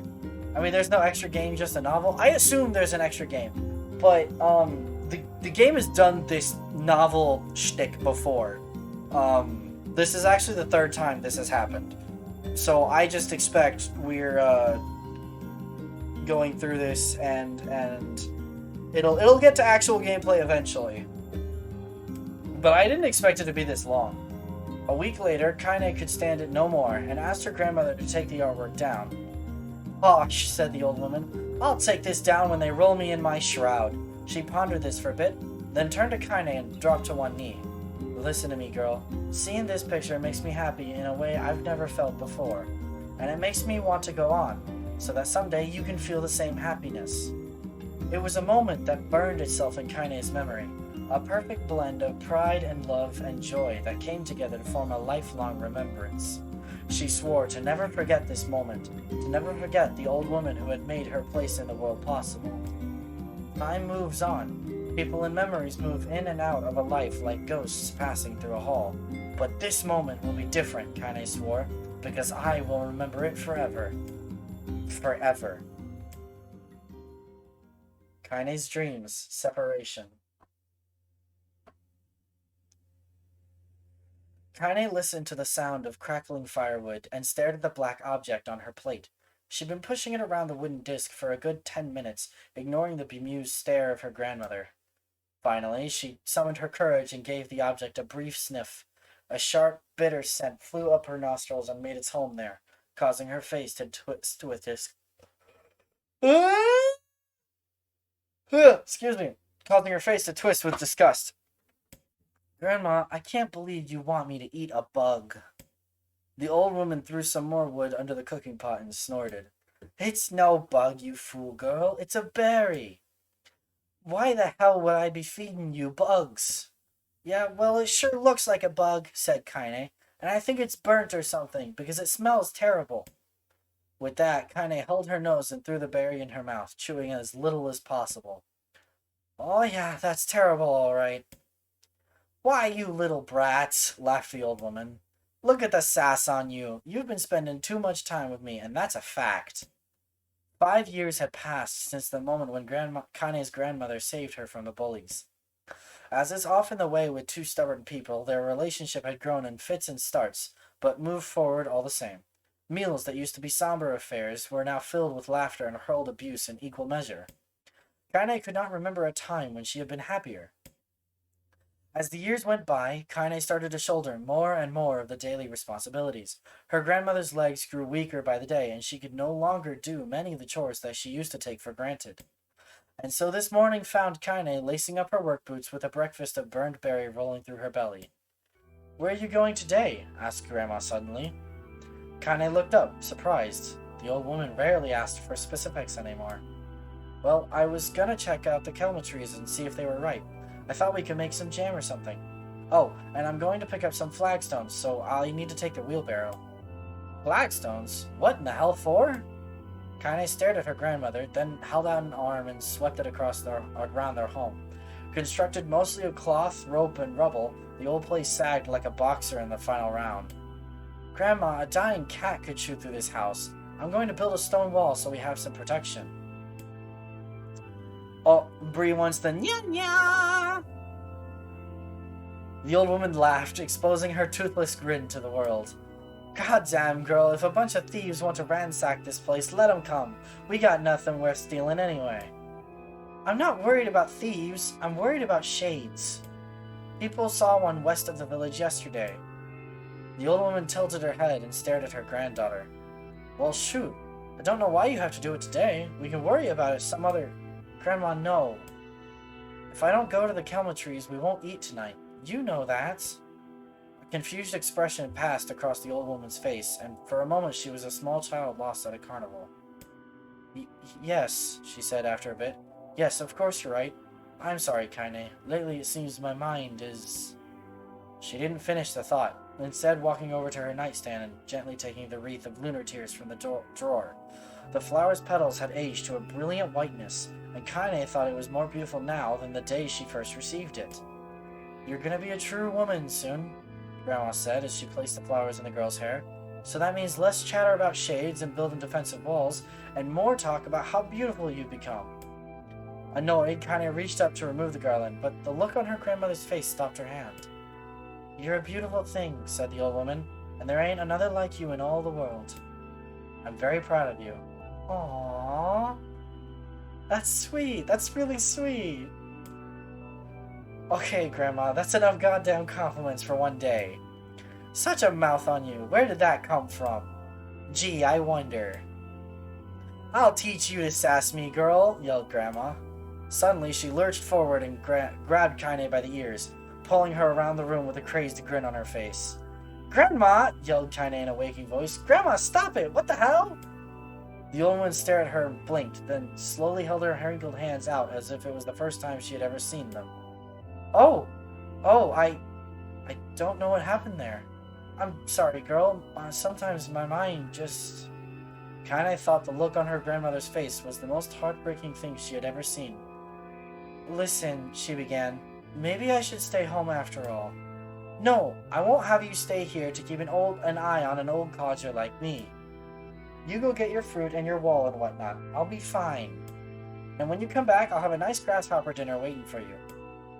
Kaine rolled her eyes, then kissed her grandmother on the forehead and made ready to depart, trying desperately to ignore the worry that was gnawing at the walls of her heart. Kaine could feel the old woman's eyes watching her as she moved down the path. Don't turn around, she told herself, but in the end, the temptation was too great.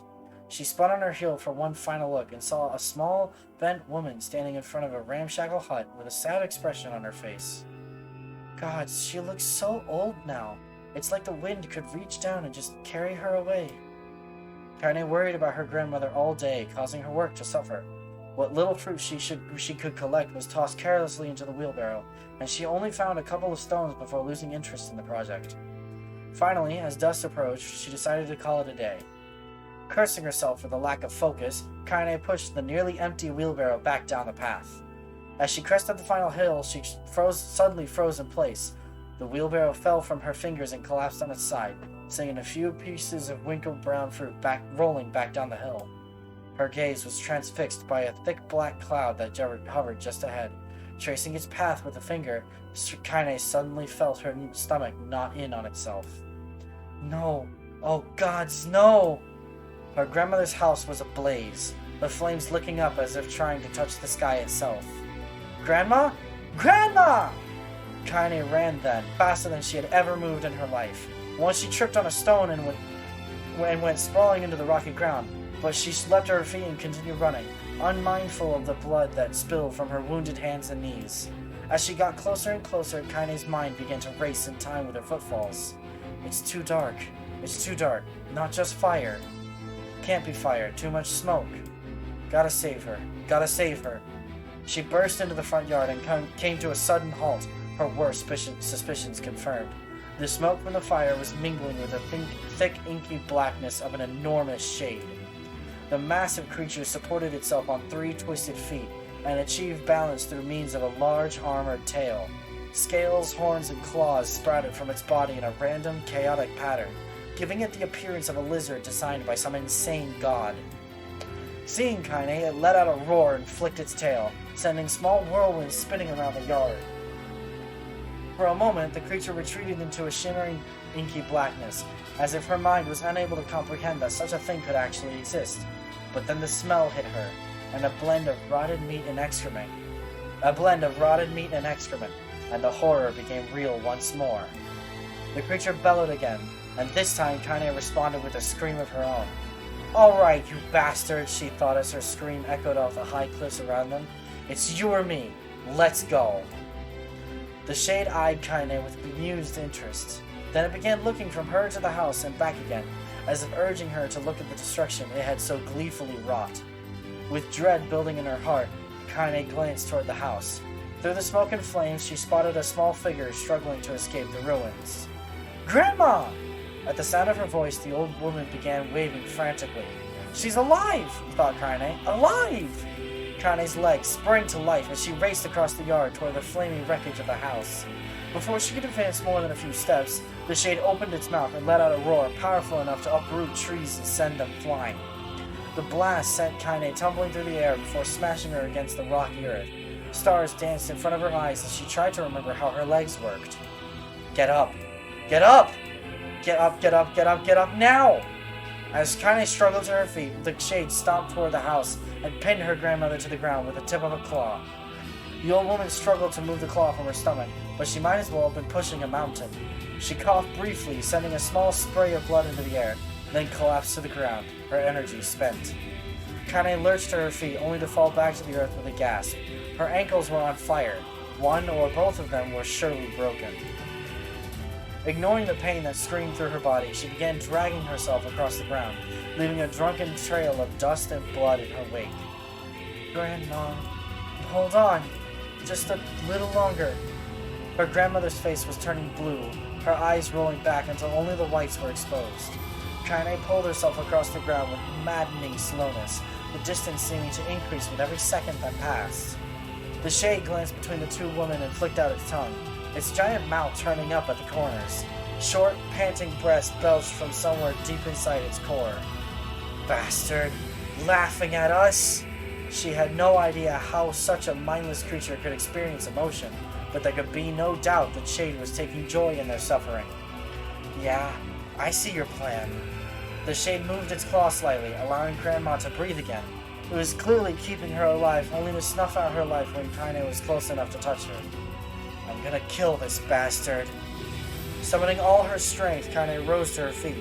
There was a sickening snap from her right ankle as the foot twisted backward, but she forced it from her mind and began to hobble toward the monster.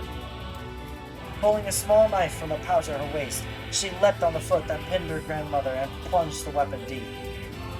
"Give her back!" she screamed. "Give her back to me!" It was like stabbing a rock. After a few swipes, the knife broke at the hilt with a dull snap. The shade panted laughter again, and then raised its tail and sent it rushing through the air toward the young girl that was latched to its foot. Kaine never had a chance. The tail struck her square in the chest and sent her crashing into the burning wreckage of the home. As she lay on the ground with blood pouring from multiple wounds, a small, weak voice spoke up. Kaine? Kaine's vision blurred, but she forced herself to focus on the sound. Finally, her eyes cleared enough for her to make out her grandmother's hands reaching out to her through the smoke. Grandma? Kaine, you gotta run. You can't vex this one. Kaine grabbed the hands and held on with all her strength. Grandma, come on. We have to go. The old woman coughed loudly. One of her hands, slick with blood, slipped from Kaine's grasp and thumped to the ground below. Grandma, no! No! I said run, goddammit! You have to live. You have to get through. The thought would stay forever unfinished. Before she could say another word, the shade's clawed foot descended, smashing through the remains of the roof and down upon the shattered figure of the old woman. Blood oozed from gaps in the creature's toes as the terrible, putrid smell assaulted Kaine's nose once again. She stared at the foot, dumbfounded, convinced that what she was seeing could not possibly be real. When the creature finally lifted its appendage, all that remained underneath was a twisted, unrecognizable mass of rubble and red. Her grandmother was gone. Kaine blinked, trying to feel the hands which had been in hers just a moment before. For a fleeting instant, she could remember the warmth of that embrace, the trembling of the fingers, but then the sensation drifted away on the breeze and was gone. Memories flashed through Kaine's mind, one after another, faster and faster, until they became a meaningless jangle of noise. Kaine screamed then, a thunderous sound that echoed off the cliffs and seemed to roll away forever. The shade eased forward, black ichor pouring from its mouth and dissolving into smoke on the ground below. The earth shook with every step as it crept toward its prey. Kaine's body slowly rose as if controlled by a mad puppet master. Her arms and legs were bent at impossible angles. Her head lolled dangerously to the side. Yet somehow she managed to stand. Staring at the shade, her eyes began to glow with a deep red fire. The creature, so confident just moments before, took a slow, hesitant step backward, trying to discern if this broken human could possibly pose a threat. Kaine seized the moment. Laughing like a mad woman, she leapt into the air and plunged the shattered hilt of her knife deep into the leg of the shade. The shade shook Kaine off like a fly, sending her crashing to the earth once again. Her chest rose and fell slowly, as if a great weight were resting on it. Moist sounds of pain echoed through her mind. Something warm and thick oozed from her ears. Is that blood? I think it is. I think I'm bleeding to death. No, can't die. Grandma told me to live. Deep inside Kaine's mind, something finally broke. The sound, the pain, the smoke and flames, all of it faded away until all that remained was a single incantation repeated over and over again. Kill it. Kill it. Kill it. Kill it, kill it, kill it, kill it, kill it, kill it. Kill it, kill it, kill it, kill it, kill it, kill it, kill it, kill it, kill it, kill it, kill it, kill it, kill it, kill it, kill it. Kill it now! As the spark that was Kaine slowly began to flicker and die, she felt her desire to kill and her desire to live blend into one. The distance between heartbeats grew longer and longer and longer.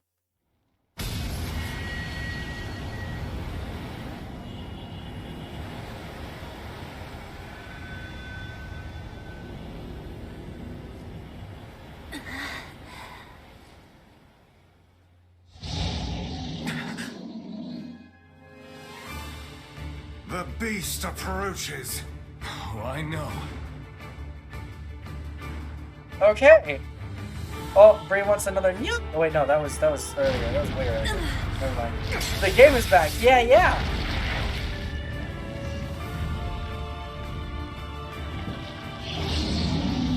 Do I fight it again? I don't mind. It's a piss easy fight.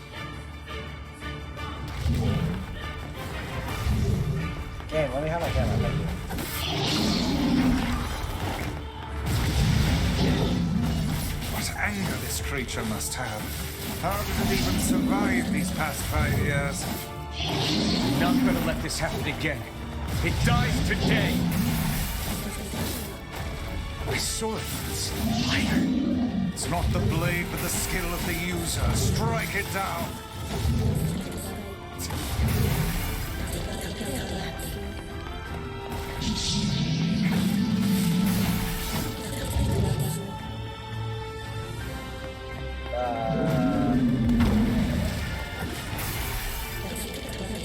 There we go.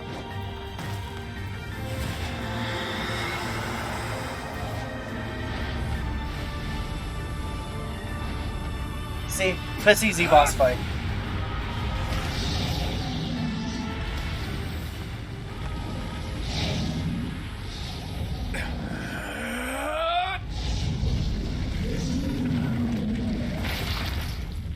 So, question, if all shades are human souls, and nobody answer this is just me thinking out loud, but if all shades are human souls, then why are some shades stronger than others? Like, what makes a person a boss soul?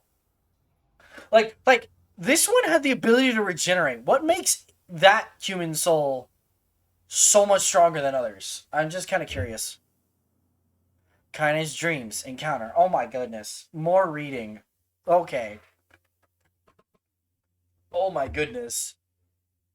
Gently, weakly, softly. The shade, sure that its tormentor was dead, turned and stomped off toward the horizon, stopping along the way to bellow one final roar. Couldn't kill it. Shamed beyond imagining, Kaine tried to turn her head to the side, but only succeeded in coughing up a huge gout of blood.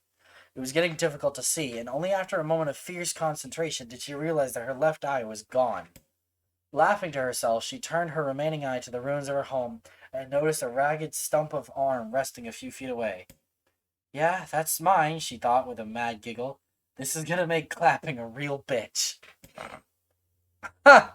Cried a sudden voice from the depths of her mind. Finally gonna die, are ya? Well, you had it coming. Go to hell, Demo, she thought at the unseen assailant. Go to hell before I pluck out your eyes and feed them to a dog. The voice of her childhood terror evaporated into smoke, only to be replaced by another, more recent voice. Hold still, said the apothecary, materializing from the ruins like a ghost. I want to draw you. That way you can live forever. No, stop. Don't want to live forever. Want to die right here. I see, he said quietly. Well, if that's what you want... The spectral shopkeeper fluttered in and out of existence for a moment, then produced a piece of paper and sketched it quickly. After a few seconds, he turned the page to Kaine and smiled. Since you rejected my offer, I decided to draw someone else. It was a picture of her grandmother, real as life. Kaine opened her mouth to thank the man, but stopped as the picture began to blacken in the middle. Before she could say anything, dozens of multi-legged insects began to swarm across the image, tearing at it with sharpened pincers. Stop! No! Don't hurt that picture! Kaine reached out with her remaining arm and waved futilely at the air. To her surprise, the insects fell off the picture into the ground below, where they vanished into tiny black tendrils of smoke. Relieved, Kaine turned her good eye back to the picture, only to open her mouth in a silent scream. The sketch now showed her grandmother as she truly was, a smashed, unrecognizable lump of nothing. The apothecary smiled, then broke into a jolly dance. See that? He cried as he danced his jig. It's perfect now. She looks just like you. Ha cha cha cha. I look like that. Oh God. Oh God, I'm gonna die. I'm gonna die. Drowning in despair, Kaine laid her head back in the mud and smoke of her ruined house and waited. In the mud and smoke of her ruined house and waited for the end to come. But just before she let everything go, an unfamiliar voice began whispering in her ear. Ain't you got a wish, sunshine? The voice was vulgar and fierce at the same time, as if insanity had somehow found a way to take form. Kaine wanted to scream as the voice crawled under her skin, but her lungs refused to work. You know, a wish, like a prayer or something. Why don't you get on your knees and start praying to heaven? Please, invisible man in the sky, save me! Save me! Kaine finally resorted to shouting at the voice with her mind. I don't make wishes. They don't come true for me. I am a curse, a freak. I should be left to die. The other voice boomed in her ears. Oh God, you are the best. Kaine glanced down and saw a black, shiny substance oozing from her legs. She tried to brush it away, but her remaining arm would no longer respond. The substance slowly crept around her feet, and then began moving up the rest of her body. Is this death? Is this what it's like? Or is my mind just losing itself? She could feel the slime oozing upward, feel the hot, searing pain it left in its wake. Whatever else might be happening, she was still alive, and this was real. This is the shade taking over, I think. Come on, said the voice. Let it go. Kaine tried to ignore the voice and concentrate on the pain, but the newcomer would have none of it. Don't ignore me, sunshine. You're ready to give up, ready to die. So why not let me have it? Oh, no, this is Kaine's human self taking over, I guess. Wait, so Kaine was never a shell. Well, okay, let's let the game explain before I go theorizing again and go off the deep end. Have what? Your body. Come on, give it to me. Give it to me. I want to stand on the ground, feel the rain, taste the wind. The voice paused as if licking its lips. When it resumed, it was filled with mad, unabated joy. And I want to take your hands and use them to choke the goddamn life out of people. I want to tear out their throats and bathe in the blood, just like before. In response, Kaine shifted her head and vomited. The warmth of it crept down her front and mingled with the pain of the encroaching black ooze. Are you a shade? Yeah, maybe. What of it? The slime reached her face, crept up past her nose, and slowly oozed into the socket of her missing eye. The moment it touched her brain, Kaine was struck by the most powerful sensation she'd ever felt in her life. It was ecstasy. She wanted to scream with delight, but all she could manage was a small, whispered moan. Feels good, don't it? Asked the voice with a chuckle. Yeah, what can I say? I know how to please the ladies. Now give me that body. Come on, give me the body and I'll give you more of this feeling. It's a fair trade. A black lump began to protrude from Kaine's side. As she watched, it grew longer and thicker, eventually taking the form of her missing arm. I can see better, she thought. My eye must be growing back too. The slime reached up to envelop the rest of her face, but she managed to brush it away.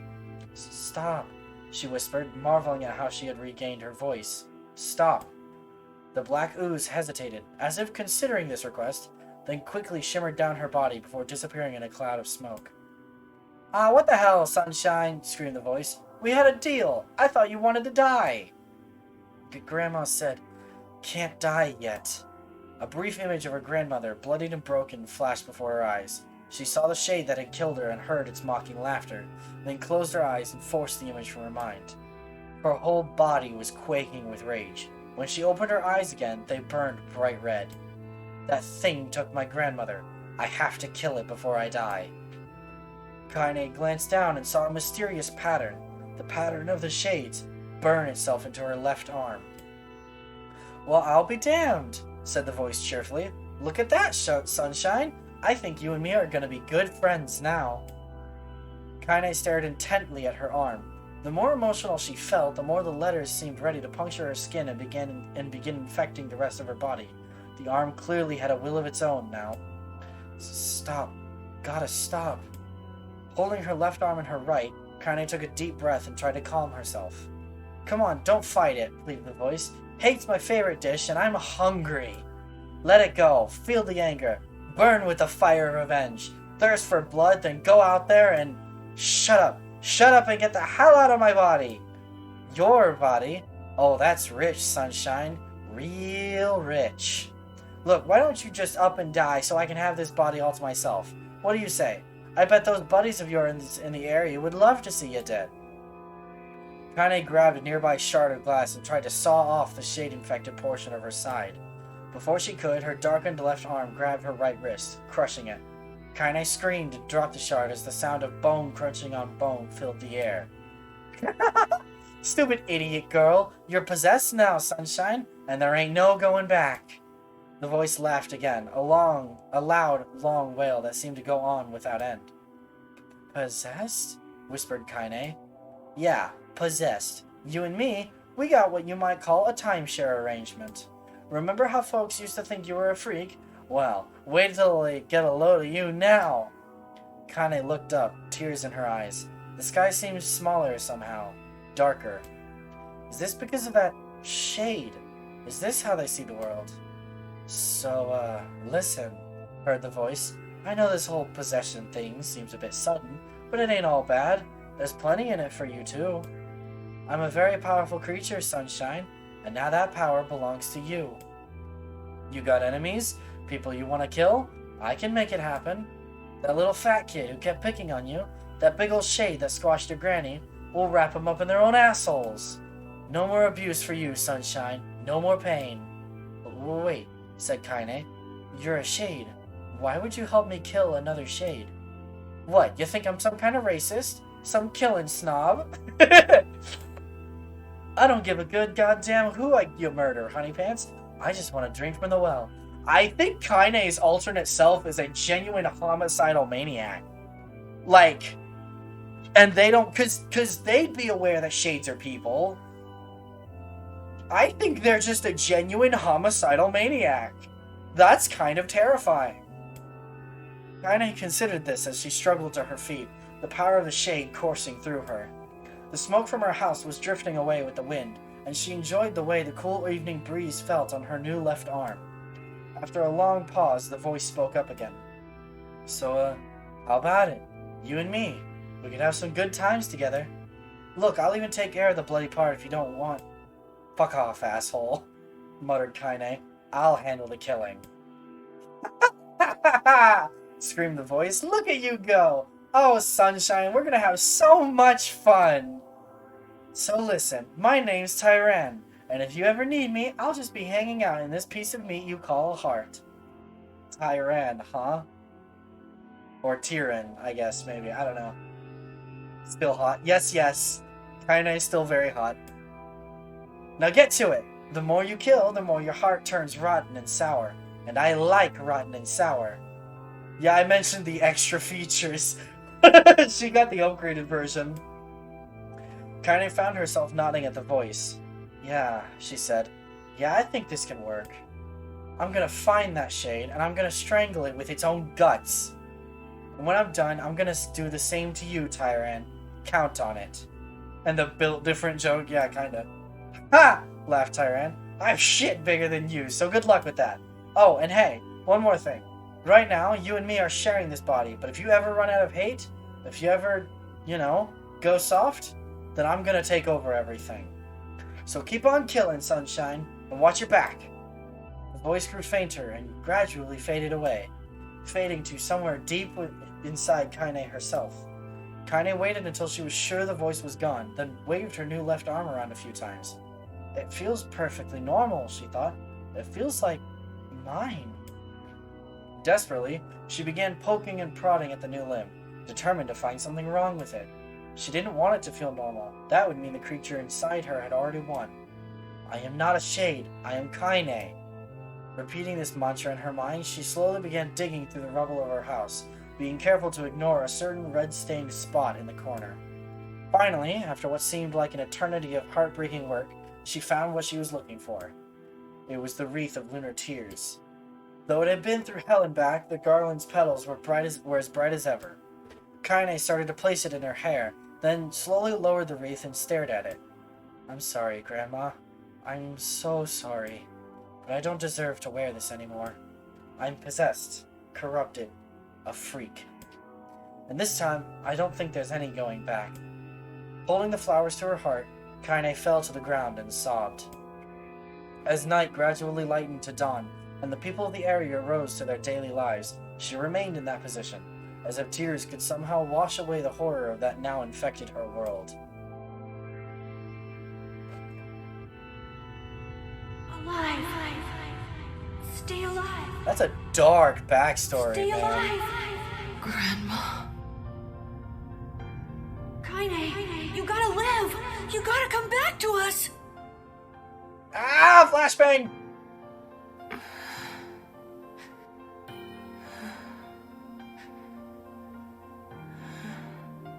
Oh, hey. So that's why her left arm is wrapped in bandages, because she doesn't want to look at it.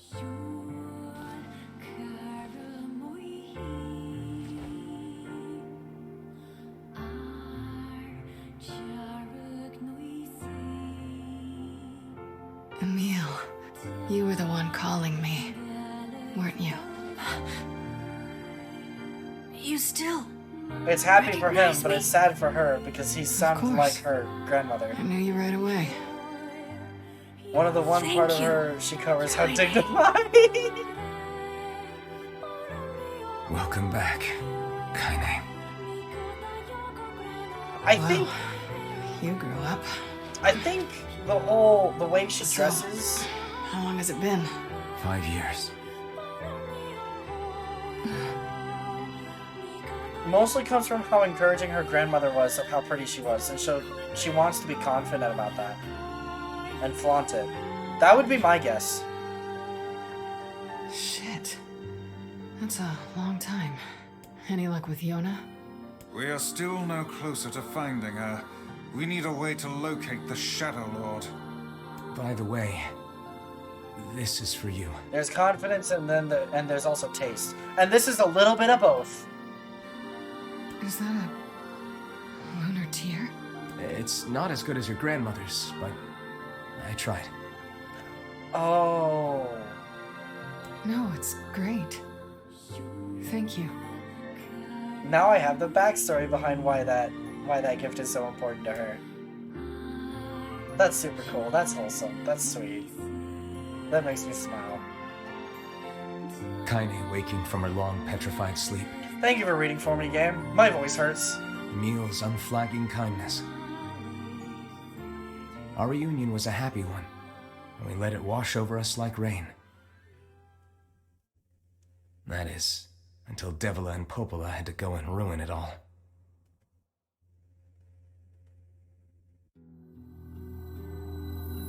Are you kidding me? You can't be serious! Please try to understand. People are tired and scared, and I'm sorry. I'm sorry you have to bear the brunt of that. So, okay. Knowing what I know about these two, I'm trying to put this in a frame of reference, you know? Because the game is having me walk back through all this dialogue for a reason. I'm supposed to connect the dots. But I'm sitting here like, do they want to separate the people who are with their normal human souls from the shells? You're so far over for your time. Yeah, I am. I kind of am. I should have been done 45 minutes ago. Oh, man. It's fine, though. The game hasn't let me save at all. I didn't realize it would be this long. Like, understand, we walked into the Shadow Lord's castle at, like, roughly 6, maybe 6:20. So it's been almost a good hour and a half since then. But okay, so back to Devil and Popola. Knowing what I know about them now, my only guess is that, like, they're aware that Emil and Kaine, I don't know what it is about Emil. I don't know why they think he's reunited with his true self, his human soul self, because I don't really think he is at all. He's just, his shell soul was stuck in a robot. Unless that was always his human soul. If he was never given a shell, then it would make sense. But these are the two who have knowledge of their human selves. Oh, so they don't, okay, so they don't tell anyone else and people don't, like, accidentally piece it together. Duh, that makes sense. Never mind. This is crap, and you know it. It's okay. We can sleep outside. No one's sleeping outside. You and Kaine saved this village, and now they want to run you out? They want to put the souls back in the body since the replicants were made to get rid of the bad cancer virus and have been cleaning it up for all these years. They are androids instructed to get the humans back at any cost, so seeing an opportunity, they thought it was a good idea to speed that process along and sort of string you all along to make it happen. Are they androids? They claim to be shells. Or those are the same thing. They haven't used the word android yet, so I wouldn't know. That might be an automata thing. And also, I don't know what replicants refer to, but I assume it's also the shells. People are afraid of us. And really, I understand. I mean, look at me. How would a shell function, Mylan? I don't know. This game is already confusing enough. Don't ask me how a thing without a soul functions and has a soul. Don't ask me. Clearly it does. Let's move on. Suspension of disbelief. As long as you're still with us, I can deal with it. Right, Kaine? I'm used to sleeping outside. But... We'll see you later. Sorry about this.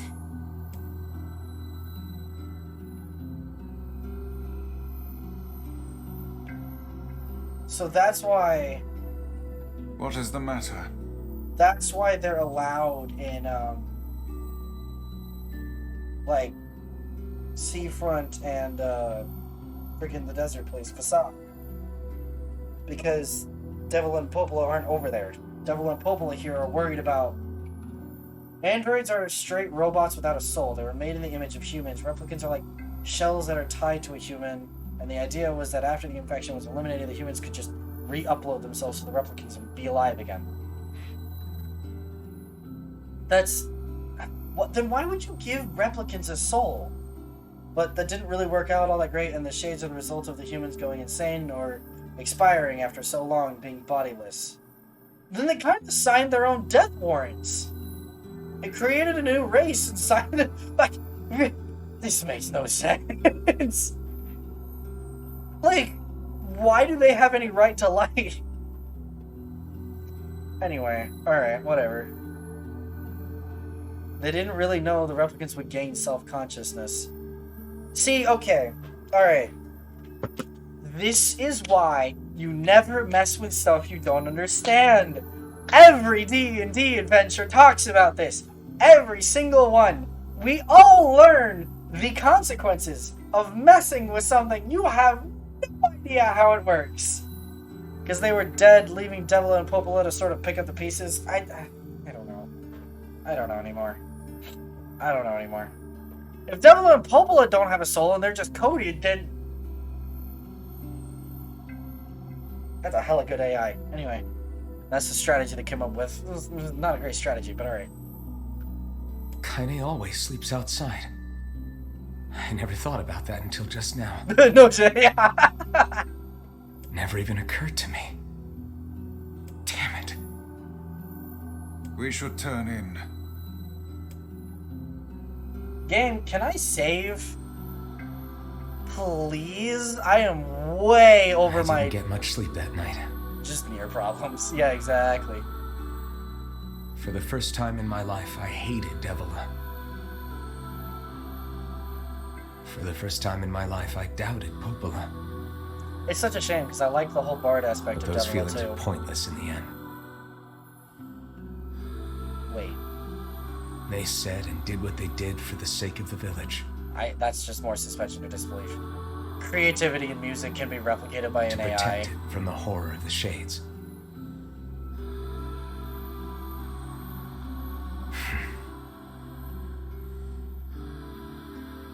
Really, how can I blame Devila and Popola? You're mad your moms wouldn't let your friends stay over? Yep. In the end, I'm just as bad.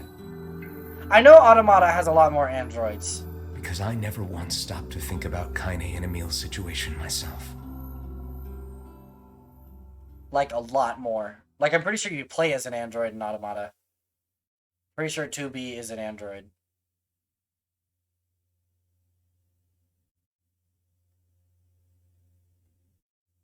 Pretty much every major settlement there, like, Prescott? What? Fallout, another settlement needs your help, and yeah, everyone's an android. Oh, they're all androids in Automata, okay. I should apologize to Kaine and Emil. This is new, isn't it? But what good would that even do? I got a fire going, Kaine. Wait, is that... Campfires are weird. Campfires I'm so are happy weird. to get to talk to you again, Kaine.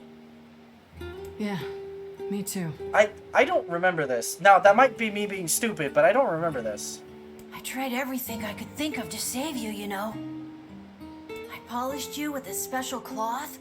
I poured warm water over you. Wait, you poured water on me? Yeah, but it didn't really do much except make you all shiny. Hey, Emil. Thanks for saving me. I guess you noticed how I look different now. I'm sorry, Emil. I'm sorry for all of it. Well, I mean, this new form isn't all bad, you know? At least I can look at you when we talk, right? Hey, so why don't you tell me something about yourself? I'm not very interesting. Sorry. Come on, I just want to know you better. Please? Fine. This all happened when I was a kid, before the whole shade possession thing. My body is different. And when the villagers found out about it, they started treating me like a freak. So, in what way is her body different? I'm confused. But one person, my grandmother, accepted me just as I was. No matter how bad things got, she gave me the strength to keep going. Like, because this is before the whole shade possession thing, so in what way is her body different? For the first time, it wasn't humanity that messed up the world. Everything was fine until a god demon baby fell out of the sky and dropped its cancer cells on everyone. She's really special to you, huh? Yeah. Oh, hey! That gives me an idea. Since we cured your petrification, we should start looking for a way to cure your possession in my body. I know we can do it if we all work together. Heck, it'll probably be super easy. Let me guess. More warm water? Okay. Can we just forget I told you about that?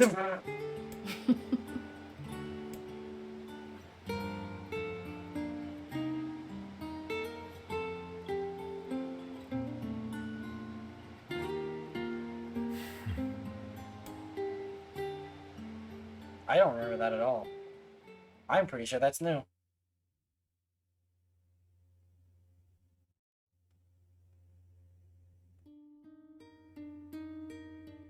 Sleep well?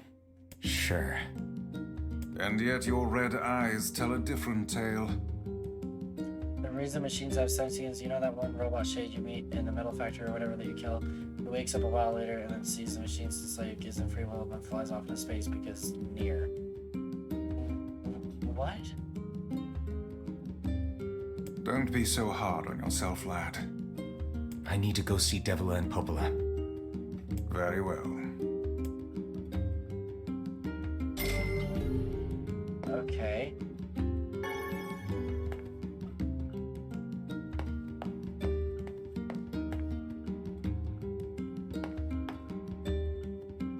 What might that be?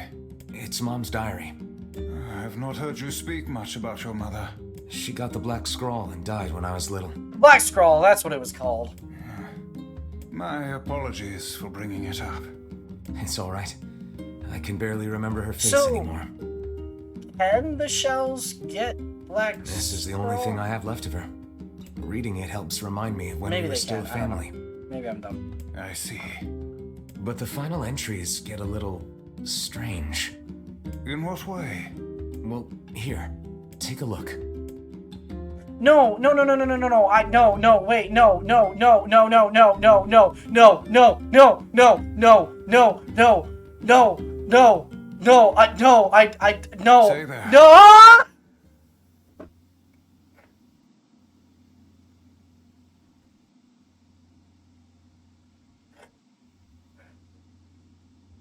Guys, when it says system data saved, does that mean it's saved to the same save slot? Can I Alt F4? Is that a thing I can do? Or am I pigeonholed into this now? Too late now? I need to pee. Hold on. Hold on. Hold the phone. Just hold the phone. We're gonna go put it on the pause screen. Okay. I have no idea actually, but it said saved. Well, I think you're boned. Yeah, me too. Alright, hold on. I'll be right back.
Okay.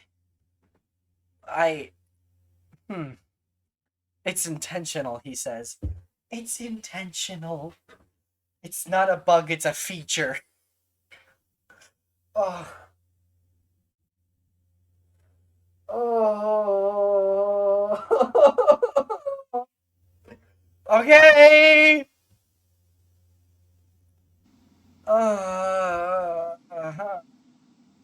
Okay. All right. Can you not hear me? Oh no. What in... Why are you standing about like a slack-jawed ninny? What Sorry. Fresh? Felt like I was dreaming or something. Sleeping on one's feet is quite the talent indeed. Come now, there's the door. Right. Let's go. He got a glow up. He's way older now. He got a hell of a glow up.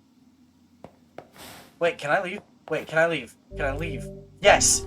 Yes! Oh, we're not stuck! Oh! Ah! We're not stuck! We're not stuck! Oh, thank goodness! Let me be! My word. Oh. Something wrong? I feel as if I've just awoken from a most unpleasant dream. I know what you mean. That happens to me whenever I read it. Okay. Save point!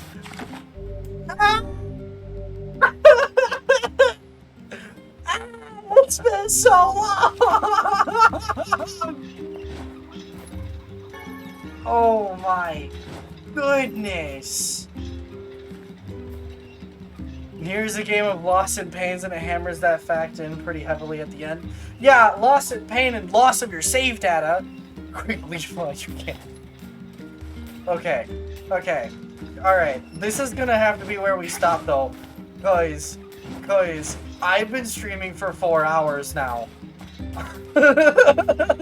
You think your saves are safe? No, never. Your saves are never safe. Okay. Alright, I'm gonna go look for someone to raid. But thank you to everyone for coming along. Thank you to you all for sticking with me, sticking by me as I do a silly and read what is essentially a 4-hour novel. What is the thing you're the worst to your soul in your video game? Your save being ripped out of your beating chest cavity. Oh my goodness. Okay. Okay. But we are going to go ahead and end today. This is where we're going to end. I am sorry, but I need to eat. It has been a while. So we're gonna raid Naki, actually. Because she's great, and I want to send you all over to her. But thank you all for watching. I'm not streaming this Friday. I'm gonna be over on Bop's channel this Friday playing some Stranger of Paradise. But next week should be more FF14 and more of whatever the heck this is.